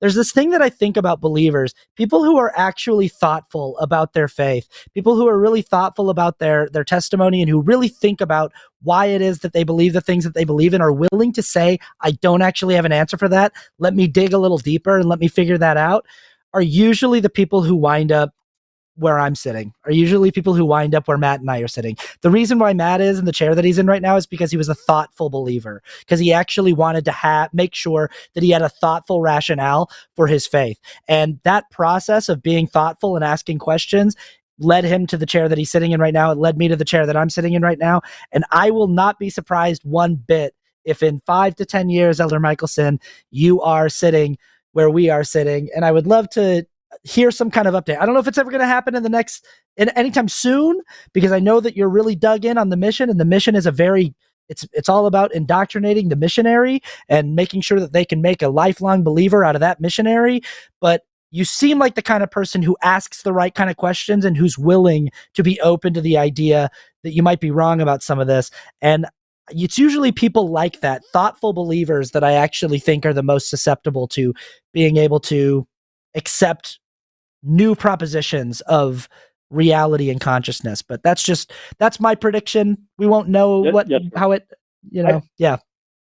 Hey, Elder Michelson. I appreciate that, and I'll extend that same courtesy to you and say that we would love to have more thoughtful people who really, really desire the truth to come into the church as well. So who knows where I was already there, buddy. I was already there. Yes, sir. The problem is that the trend of people who desire the truth tends to lead away from churches, all of them, not just Mormon, and not toward churches, because in the entire history of humanity, no church has been able to demonstrate that they have the truth. They don't even have good standards of truth. I mean, you seem like a really good person who thinks your church is wrong about some stuff, but you have no reason to think that other than you are personally convinced that it's right, which is great. I love the fact that there are, well, I don't love it, but there are, for example, Westboro Baptist Church, the God hates F slur people, they're biblically on pretty good footing because the Bible is specifically against homosexual acts, or at least homosexual acts between men. It's a little fuzzier when it comes to women. But in any case, there are gay-friendly churches all over the place that think that and call themselves Christian, and yet there's nothing in the book that really supports their views on the LGBTQ community. They just choose to focus on the love one another, turn the other cheek. God loves everybody. God puts stumbling blocks in your path to teach you all of these little excuses. And these are all more people's thoughts on God. Yes, sir. And there's a Bible quote that is, "Let God be true and every man a liar." And I would point out that every single religious text or instruction ever has apparently come from a man, or on rare occasions a woman, and never demonstrably from a God. And so for the people who seek the truth, they want to seek the best methods of truth. And the truth doesn't lead currently to any religion. And it baffles me as to why people can't see that. And your answer is, of course, you don't know why God doesn't clear this up, because maybe he's waiting for something. Maybe he's got a really good plan. And that's what most people tend to give as their excuse. I don't know why God doesn't do this, but I'm just going to trust that God has a good reason. But that falls to the same objection, that you're still just relying on you. And if you're just going to rely on you, then I'm with Austin. If you have a good heart under normal standards, doesn't matter whether or not they're good under God's standards. Until a God comes down and says, my heart isn't good, I don't give a fuck what God thinks. And I don't know why anybody else would either. It's very much there are people who view religion as if it's a control mechanism. And while I agree that it does that, I don't think it was necessary. Any of them were manufactured for that purpose. I think Joseph Smith manufactured Mormonism because he was a con artist who wanted to dupe believers and make money. The only reason I can speak to his motivations and character at all is because he lived in relatively modern times, and we know a few things about him, like his various arrests for scamming people. Now, that doesn't prove that what he said was wrong. It doesn't prove anything at all. But it's why it's easy for South Park to spoof the religion and for there to be a musical. And it always baffles me. Every Mormon I talk to loved the musical. And it would be like if somebody made a video of me eating poop and talking about how good it was. I wouldn't love that video. I wouldn't be like, oh God, that was so funny. Yeah, but and that's what the musical is doing. Apologies, but you forget at the end. Do you remember? Did you see it? I'm assuming you saw it. Yeah, I saw it live on Broadway in the front fucking row. Yeah, I've listened to the soundtrack. That's right. So, but it ends with saying, even though it's silly, even though it's probably not true, even though that he was a con artist, whatever. At the end of the day, and I believe that they showed this on the South Park show as well. It creates people who are good people for the most part, And if that's, No, it doesn't. if that's what it takes to get. No, it doesn't. Well, it doesn't create people, For the and it most- doesn't create good. It amplifies the good in some people, and it discourages some people from acknowledging problems. One thing I constantly hear from followers of Mormonism is they need to keep a positive face because they are constant representatives of the church, the Church of Jesus Christ of Latter-day Saints. Sure. And anything that they do that might reflect negatively on the church is a problem, which causes people to hide domestic abuse, to hide other abuses and things like that. That is not making good people. That is making people pretend that things are good. Anybody can do that. Yes, sir. And that's why I caveated with for the most part.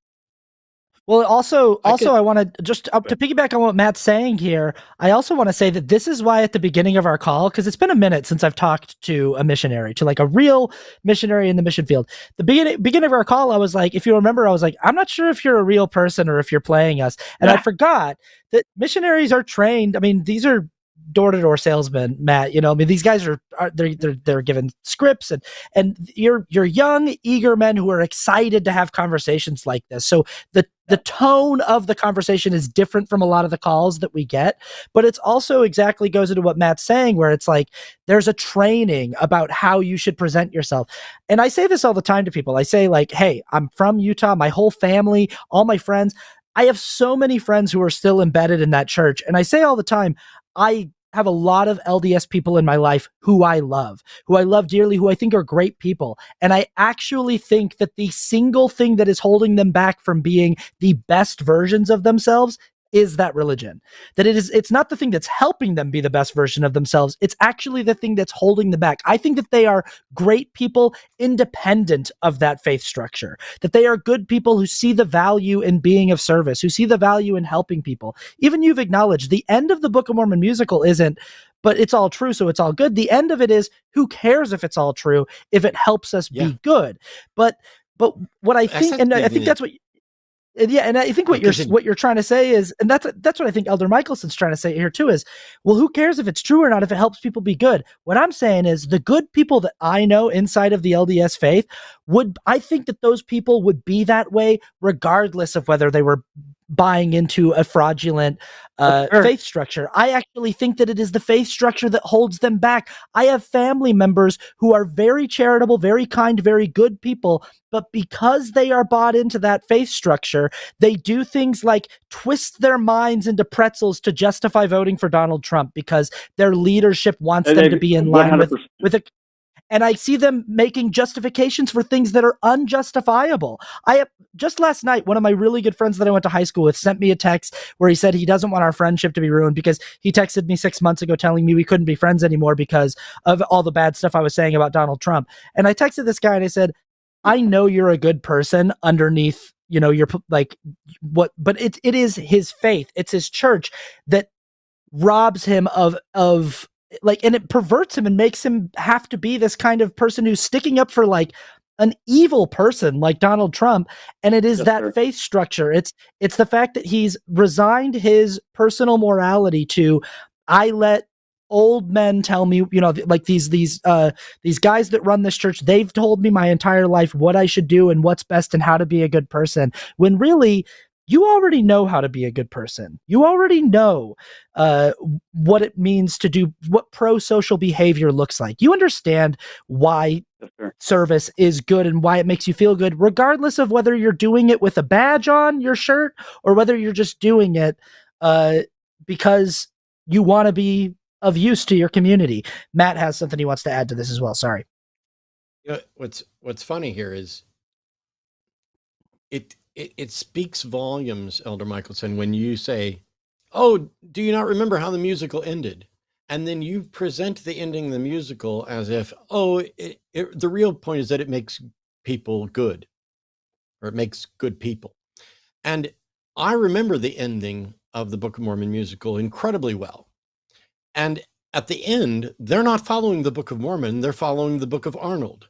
They are following a known lie that they prefer to the previous lie because they found problems with the previous lie that they think are fixed with this new lie. That is the moral of the story, not Mormonism makes good people. It I is guess you can I messed up manipulate the people. TV show with the Broadway show. Apologies. The TV show ends with the family being Yeah. happy and good, and that's the moral. Apologies. All Yeah, right. the episode all about Stand Mormonism is the corrected. kid says, "Hey, my family, we all get along and we like each other, and who cares if our church is not true?" But That's fair. and I would say I was raised in a community that I thought was very wholesome and really good. But as Matt said earlier, there was all kinds of abuse and things that were being covered up and not spoken about because we needed to preserve the presentation of being wholesome people and families who get along.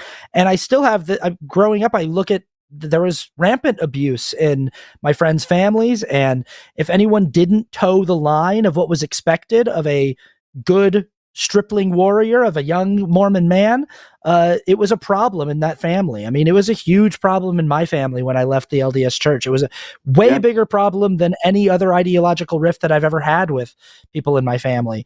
But I would just say that I actually think me leaving the church was the best thing that ever happened to my family, because it made us confront the question of, do we love each other and care about each other because this religion tells us to, or is it because of something deeper? Is there something more important, more integral to our relationship than what this church tells us to do? And what we found out is that our love for each other was stronger and more important than what that church was telling us, and that it existed outside of that. And so what we found out is our moral center was not actually given to us by that faith framework. It existed outside of it, and it can actually be stronger outside of it, is what we found. I agree, and I think that's why the famous quote, "It takes religion to make a good person do a bad thing." So you're right on. I hear you 100%, and I see that, of course, in all around me. So I don't have an answer for that. I think that to the extent that it's helped me, I'm a Mormon, and maybe to the extent that it's hurt me, and maybe I'm not. So even though I'm a missionary, maybe I'm not the best representative of the church, if that makes sense. Hey, Elder Michelson, you're not supposed to be saying I'm a Mormon. You know that, right? It's a victory for Satan. You're not supposed to be dead naming the church. Don't dead name the church, Elder Michelson. I believe Gordon B. Hinckley was right and Russell M. Nelson is wrong. So there's that. Cool. Maybe I'll get yanked off my mission. You're openly disagreeing with the current prophet of the church a lot in this call, and I just got to say, sit with that. Kudos. And carry that. Yeah. Well, he's wrong a lot. He's wrong a lot. But growing up as a kid, I didn't. Maybe I wasn't too aware, but I didn't see too much wrong with it. But who knows? I'm still going to explore that and see where it comes out. I'm gonna wrap this up real quick, Elder Michelson, because we're back to how do you know they're wrong? And we already resolved that you can't do that. Yes, but sir. let's assume I don't have a good answer for that, but I appreciate the talk. Yes. So let's assume for just a second, as a parting thought, that the goal of a religious system that someone should accept, and the primary criteria on which we should judge it, is not whether or not it's true in its doctrines or whatever else, but whether or not it encourages people to be better and build to a better world. I suspect you would probably put Mormonism ahead of Islam, and presumably you might put it ahead of a number of other Christian religions. And it would be interesting to see somebody make a list, but I would encourage you to find out if Mormonism winds up being better for people in the world than secular humanism. Because until you can show that, I have no reason to stop being a secular humanist. Even if I was interested in joining a religion that made people better. I'm not. I'm only interested in the truth. But until you demonstrate that it's better than secular humanism, you're not going to move me. Can I ask a question, though? Do the tenets of secular humanism instill in people a rigid and dogged enough faith to motivate people? Like armies of, all the religions you mentioned have armies of people who would be motivated to do so many things. And I don't see armies of secular humanists. I see. You don't. Do you understand? Like, if we needed to motivate somebody for good, is that going to do the job? If somebody donates to the poor because they've got a gun to their head, and somebody else donates to the poor because they genuinely feel it does good, who's the better person?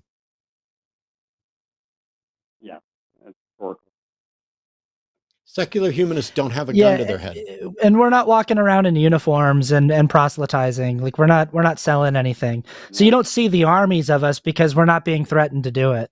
We're not trying to prove anything. We're not going around proselytizing for. It's like like I'm a member of an organization that doesn't do proselytizing and I don't, it's a really interesting thing to just kind of go, it's here if anybody wants to talk to me about it, and I will talk to them about it, but I just do it for me. It's sort of like going to therapy. It's like, I don't need to really like I don't need to go around and like knock on people's doors and be like, hey, you should come to my therapist. Like, it's just sort of like, I do it because it helps me be a better version of myself to show up better for my friends and family members and stuff. But you don't see the armies of us because we're not walking around in uniforms with name tags on and, trying to make sure that there's a public image of us out there doing that. It's just about exactly what Matt's saying. Yeah. There's no, yeah. So, yeah, this was a cool call. I appreciate that. I dropped you so quickly after all this time, but we got to wrap up. We got one more call to go. Yeah, I love the chat, guys, and appreciate it. Cheers. Good luck on your mission, Elder Michelson. We have one call left, and before I get to it, just in case anybody was wondering, there is a fundraiser for Recovering from Religion. So if you go to recoveringfromreligion.org, this is the third year that we've done this fundraiser. It is taking place this weekend. We will have details coming up on other shows during the week. So like and subscribe, join the channels, all that stuff. There'll be a schedule of events and all the good news. But this is the weekend to do what we can to promote Recovering from Religion, an incredibly necessary organization. Because in the world we live in, while secular humanists don't have a gun to their head to do good, other people do. And other people also have a gun to their head to act as if they're not having problems when they are, and act as if they believe when they don't, and act as if they're more confident than they are in order to be the best representatives of their church. And that's true not just for the Church of Jesus Christ of Latter-day Saints. It's true for almost all of them. There are probably some exceptions. But generally speaking, there's something that has been identified as religious trauma syndrome. Don't worry, it's not in the DSM, but perhaps it should be. But Recovering from Religion serves as a necessary step for people who are doubting and questioning. It is not going to try to make you an atheist or a secular humanist. It is there to give you people to talk to if you're struggling with things, as many callers are. And the people there are not in debate mode as Austin and I are. They are not there to debate. They are there to answer questions and talk to you and give you a soundboard to bounce things off of. There are Recovering from Religion groups that meet up in different towns, but you can also just go online and speak anonymously to counselors there. They have helped countless people in their transition out of religion, and for some people, not even a transition out of religion, but getting more comfortable with what they believe and how it makes them feel. It's a great organization. I'm looking forward to this weekend. We're going to be crazy busy. I know there's more information coming out, but we have one more caller, and this person has been on hold for 3 hours and 24 minutes. Holy smokes. Aria from Canada, the floor is yours. Yeah, I was wondering if it's harmful to want to believe in the supernatural, even if you don't actually believe, and if it is, how you stop yourself from wanting to believe. Why? Can I ask you a question? Why? Because I saw this, and why do? I mean, Matt might have an answer to this question, but why do you think it would be harmful to want to entertain something just for fun? Like, but maybe Matt has an answer to that question. I mean, in my case, it's last week I lost a friend, and I'm just wanting to believe that someday me and her other loved ones will see her. Totally get that. Yeah, that is probably the most common reason. It is not a problem to wish that things were perhaps different than they were, until you actually believe that things are or likely could be different from they were. So one of the biggest problems with religions, in my view, is they have co-opted community, which belongs to all of us and not to those religions. And they have co-opted everything about death and dying and how we should view it. And as soon as you tell people you're going to get a chance to be reunited with your loved ones, what that does is it discourages them from solving problems and addressing issues in life now while we're both alive. It lets you continue to put off till tomorrow telling someone that you love them, telling someone how much they matter to you, trying to resolve differences. If you think, well, we'll figure it out when we get to heaven. And I get it. When you lose a friend, you don't go back and go, how many times did I, not let them know? How many times did we not have discussions that we could have had? But I think grief is a terrible, wonderful thing, because grief is an expression of love that you can't direct at the focus of that love. It's like, I still feel this as if this person were here. I still feel the same way. My grandmother's been dead for a few years. I still think about my grandmother and love my grandmother and think of her in the moments that she was alive. I'm not uncomfortable about the notion that I'm never going to see her again, because I didn't have that expectation. Religion tried to instill me with that expectation, but I gave it up quite a few years ago. And if we don't teach people to have that expectation, what it means is we're all going to have to deal with grief and loss and find better, healthier ways to deal with that grief and loss. And so I'm incredibly comfortable with how me and my grandmother ended things. Like the last conversation we had, I have no regrets. It's not like, oh, there was one more thing I wanted to tell her. She had a good life. It gets harder when you're talking about losing someone who you would have thought should have lived a lot longer. I did a funeral a month ago. I actually left a wedding to get on an airplane to go to a funeral service. A friend of mine's wife had been in a coma for a year or so and died. And she was an atheist and a fan of what I do. And so they flew me up there to speak at the funeral because they didn't want preachers. They wanted someone who's going to represent secular humanism and, those kinds of values. The speech that I gave is available online on my personal channel. It's part of last month's videos. I think it's called something like An Atheist Funeral or something in that realm. But this is someone who died at around 50. And then I also know people who've died in their 20s, and I know people who've died at 5. And trying to make sense of this, religions not only build up false expectations about what life is like and that death is an inevitable consequence of living as far as we can tell, but it also builds up a false hope that discourages better interactions in life and denies people the development of the tools they might need to grieve and begin to move on, because you don't have to forget and you don't have to let go. You just have to recognize there are more people still here that if they were gone, I would also be distraught and overwhelmed, and I will miss them. And I'm hopeful that there are people who would feel the same way with me gone. And since I can't do anything about the fact that I've lost a friend here in the sense that someone has died, I can no longer fix it. It's a really good idea if I channel that grief and frustration into making sure that my relationships with the other people that matter to me are as good as they can be, so that when they go or I go, there's not things left unsaid and left undone, and we're not hoping for an afterlife so that we might have a chance to make amends or just to get back together again. Life is precious in part because it ends. If you live forever, how valuable is 100 years? And yet 100 years is an incredibly long life for humans.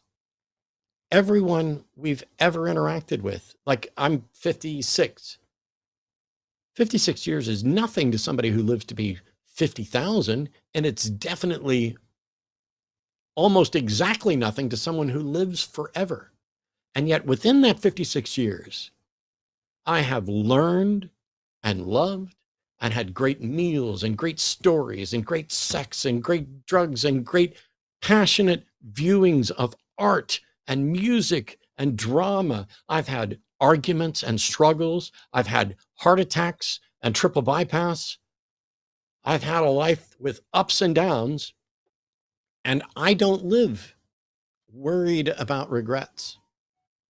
I make decisions about what I want the rest of my life to be like so that I don't die with a regret. Because if it turns out there's an afterlife, it's a bonus. So the only mistake, not is wishing that, hey, you get to see him again, but in believing that that is likely, because it will change, one, how you interact with others, and two, this is probably more important, it will change what you think is possible. If you become convinced that the supernatural is real without warrant, because you want there to be an afterlife, what can you then rule out? Can you rule out fairies and gods and dragons and demons? Which afterlife do you pick? Which one do you seek the best heaven? Do you avoid the best hell? You enter a minefield of unfalsifiable claims with no path to navigate that field. That's where the danger in accepting supernatural claims or any claim before there's evidence comes in. I hope that's helpful. Yeah.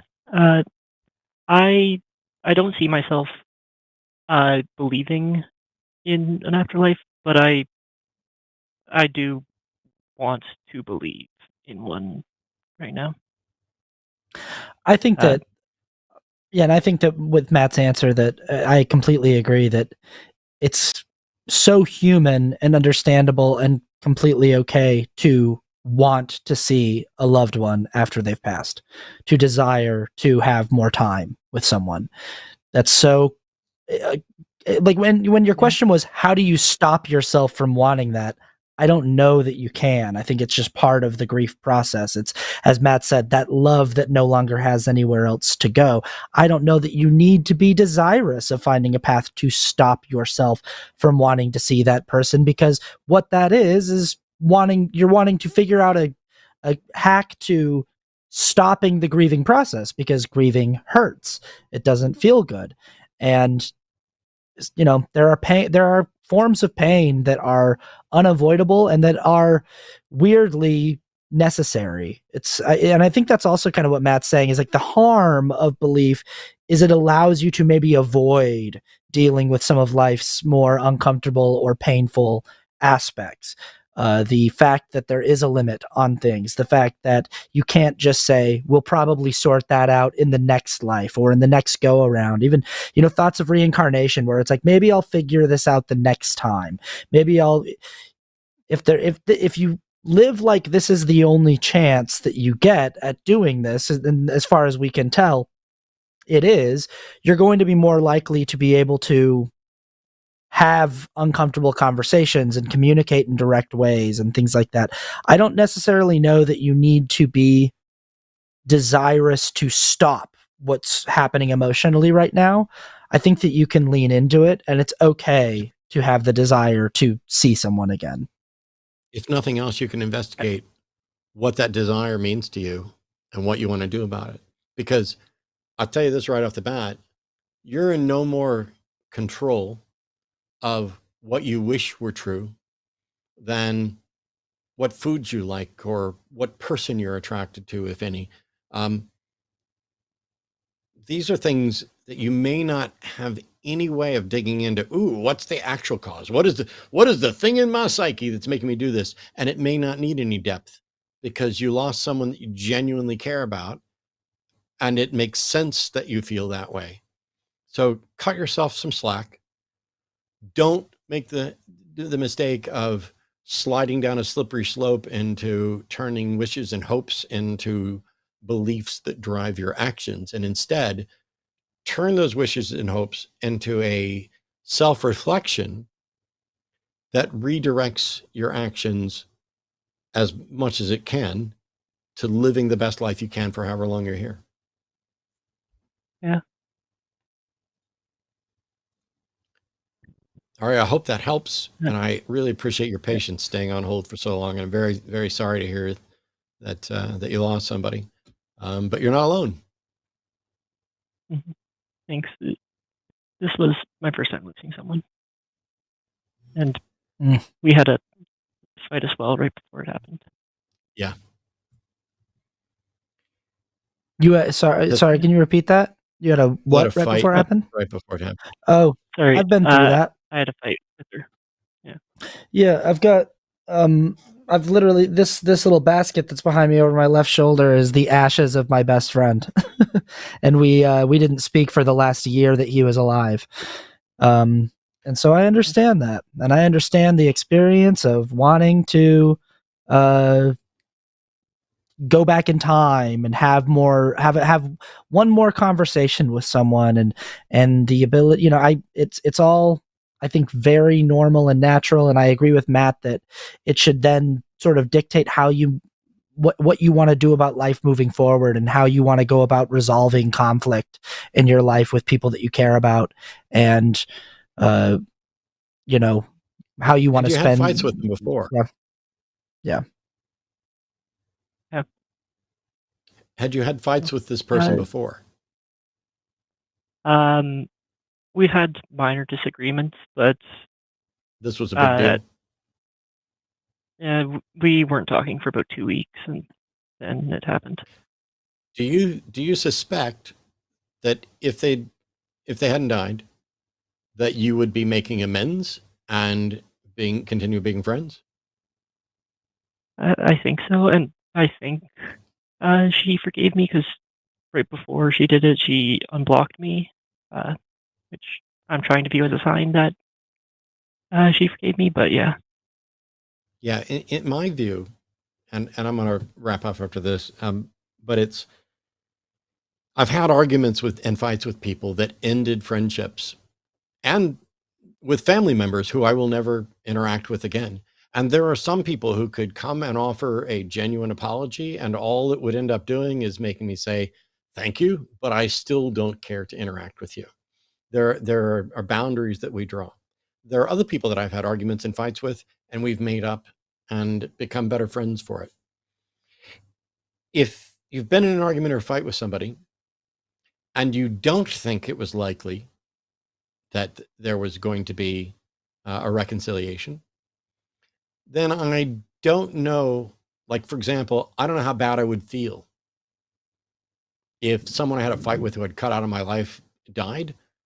I don't think it would impact me the same way as if I knew we were going to be friends again, or I knew we were going to get past this, or was pretty confident that we were going to get past this, and then they died. Because that leaves the kind of, I have a problem with a lack of closure. I think I've talked about this many times before. I think it's fucking obvious. I demand closure. If I ask a question, I want an answer to that question, not some fucking meandering, whatever. I want, if we're done, I want to know we're done. Maybe it's because I'm somewhere on the spectrum. Maybe it's not. Maybe who the hell knows? But I know this about me, which means I use that when I'm evaluating my relationship with people. I have a friend right now. We're currently not speaking. I'm pretty pissed at this person. They're pretty pissed at me. And yet I am optimistic that after a conversation or two, things might get back to something close to normal. I have another former friend who can fucking rot, you fraud. And it doesn't matter what they do. They're never, if that person died, I'd be like, see ya. And that may sound cold to people, and it is. But this is about how and when we draw boundaries. I think the fact that this is hitting you so hard might indicate that you were probably right in that some sort of forgiveness and reconciliation was likely, and you were robbed of that. And it's okay to embrace that, feel the grief, find a way to move forward with your life. And if it turns out you were the one who was in the wrong, take that and make yourself be better next time you're in a situation like that. Yeah. Thanks. Thank you so much, Arya. If you're not already seeing a therapist, a counselor, I would recommend that stuff. And also recoveringfromreligion.org. They have, and the Secular Therapy Project, they have people and counselors specifically, you're struggling with questions about the supernatural and death and everything else. Take care of yourself, but also find some people to help you take care of yourself. Yeah, thanks. Thank you so much. I appreciate the call. Oh my gosh. I'm so sorry. There's a delay and I didn't hear. I was clicking the last disconnect. word. Oh, and yeah. I missed the word. Aria, sorry. But it wasn't intentional. Wasn't but hoping that that's it. It sounds like you're going through it, and hang on, one day at a time, So the announcement for Recovering from Religion is this. Beginning at this Saturday, May the 10th, so in 6 days at 2 p.m. Central, that's when the main fundraiser is going to start. But there's a golden mic night the night before. So be ready Friday night to come hang out with us and try to raise all the money that we're trying to raise before we even start the fundraiser, because we love doing that. And there's going to be lots of things. At the last one of these, I wound up getting a tattoo of a drawing that Seth Andrews did on my calf, and I didn't skimp, and I didn't come half-stepping. It's there, it's huge, and deserved, because we raised $60,000 for Recovering from Religion. I'm not going to announce what sorts of things I might be willing to do this time, but I will say there is at least some chance that Austin and I might look slightly more similar after this fundraiser if things go well for RFR and poorly for me. Oh yeah, he's gonna wear a beanie, is what he's saying. He's gonna. I'm gonna go put a find beanie on. Yeah, I'm gonna go find a took and wear it. All right. Yeah. That's all I've got. Thank you everybody for tuning in. Really great. Some encouraging calls, some discouraging calls. This was the first time that Austin and I have done a show together. So please think about the fact that there's delays and that we're still trying to feel each other out and everything else. I learned a fuck ton.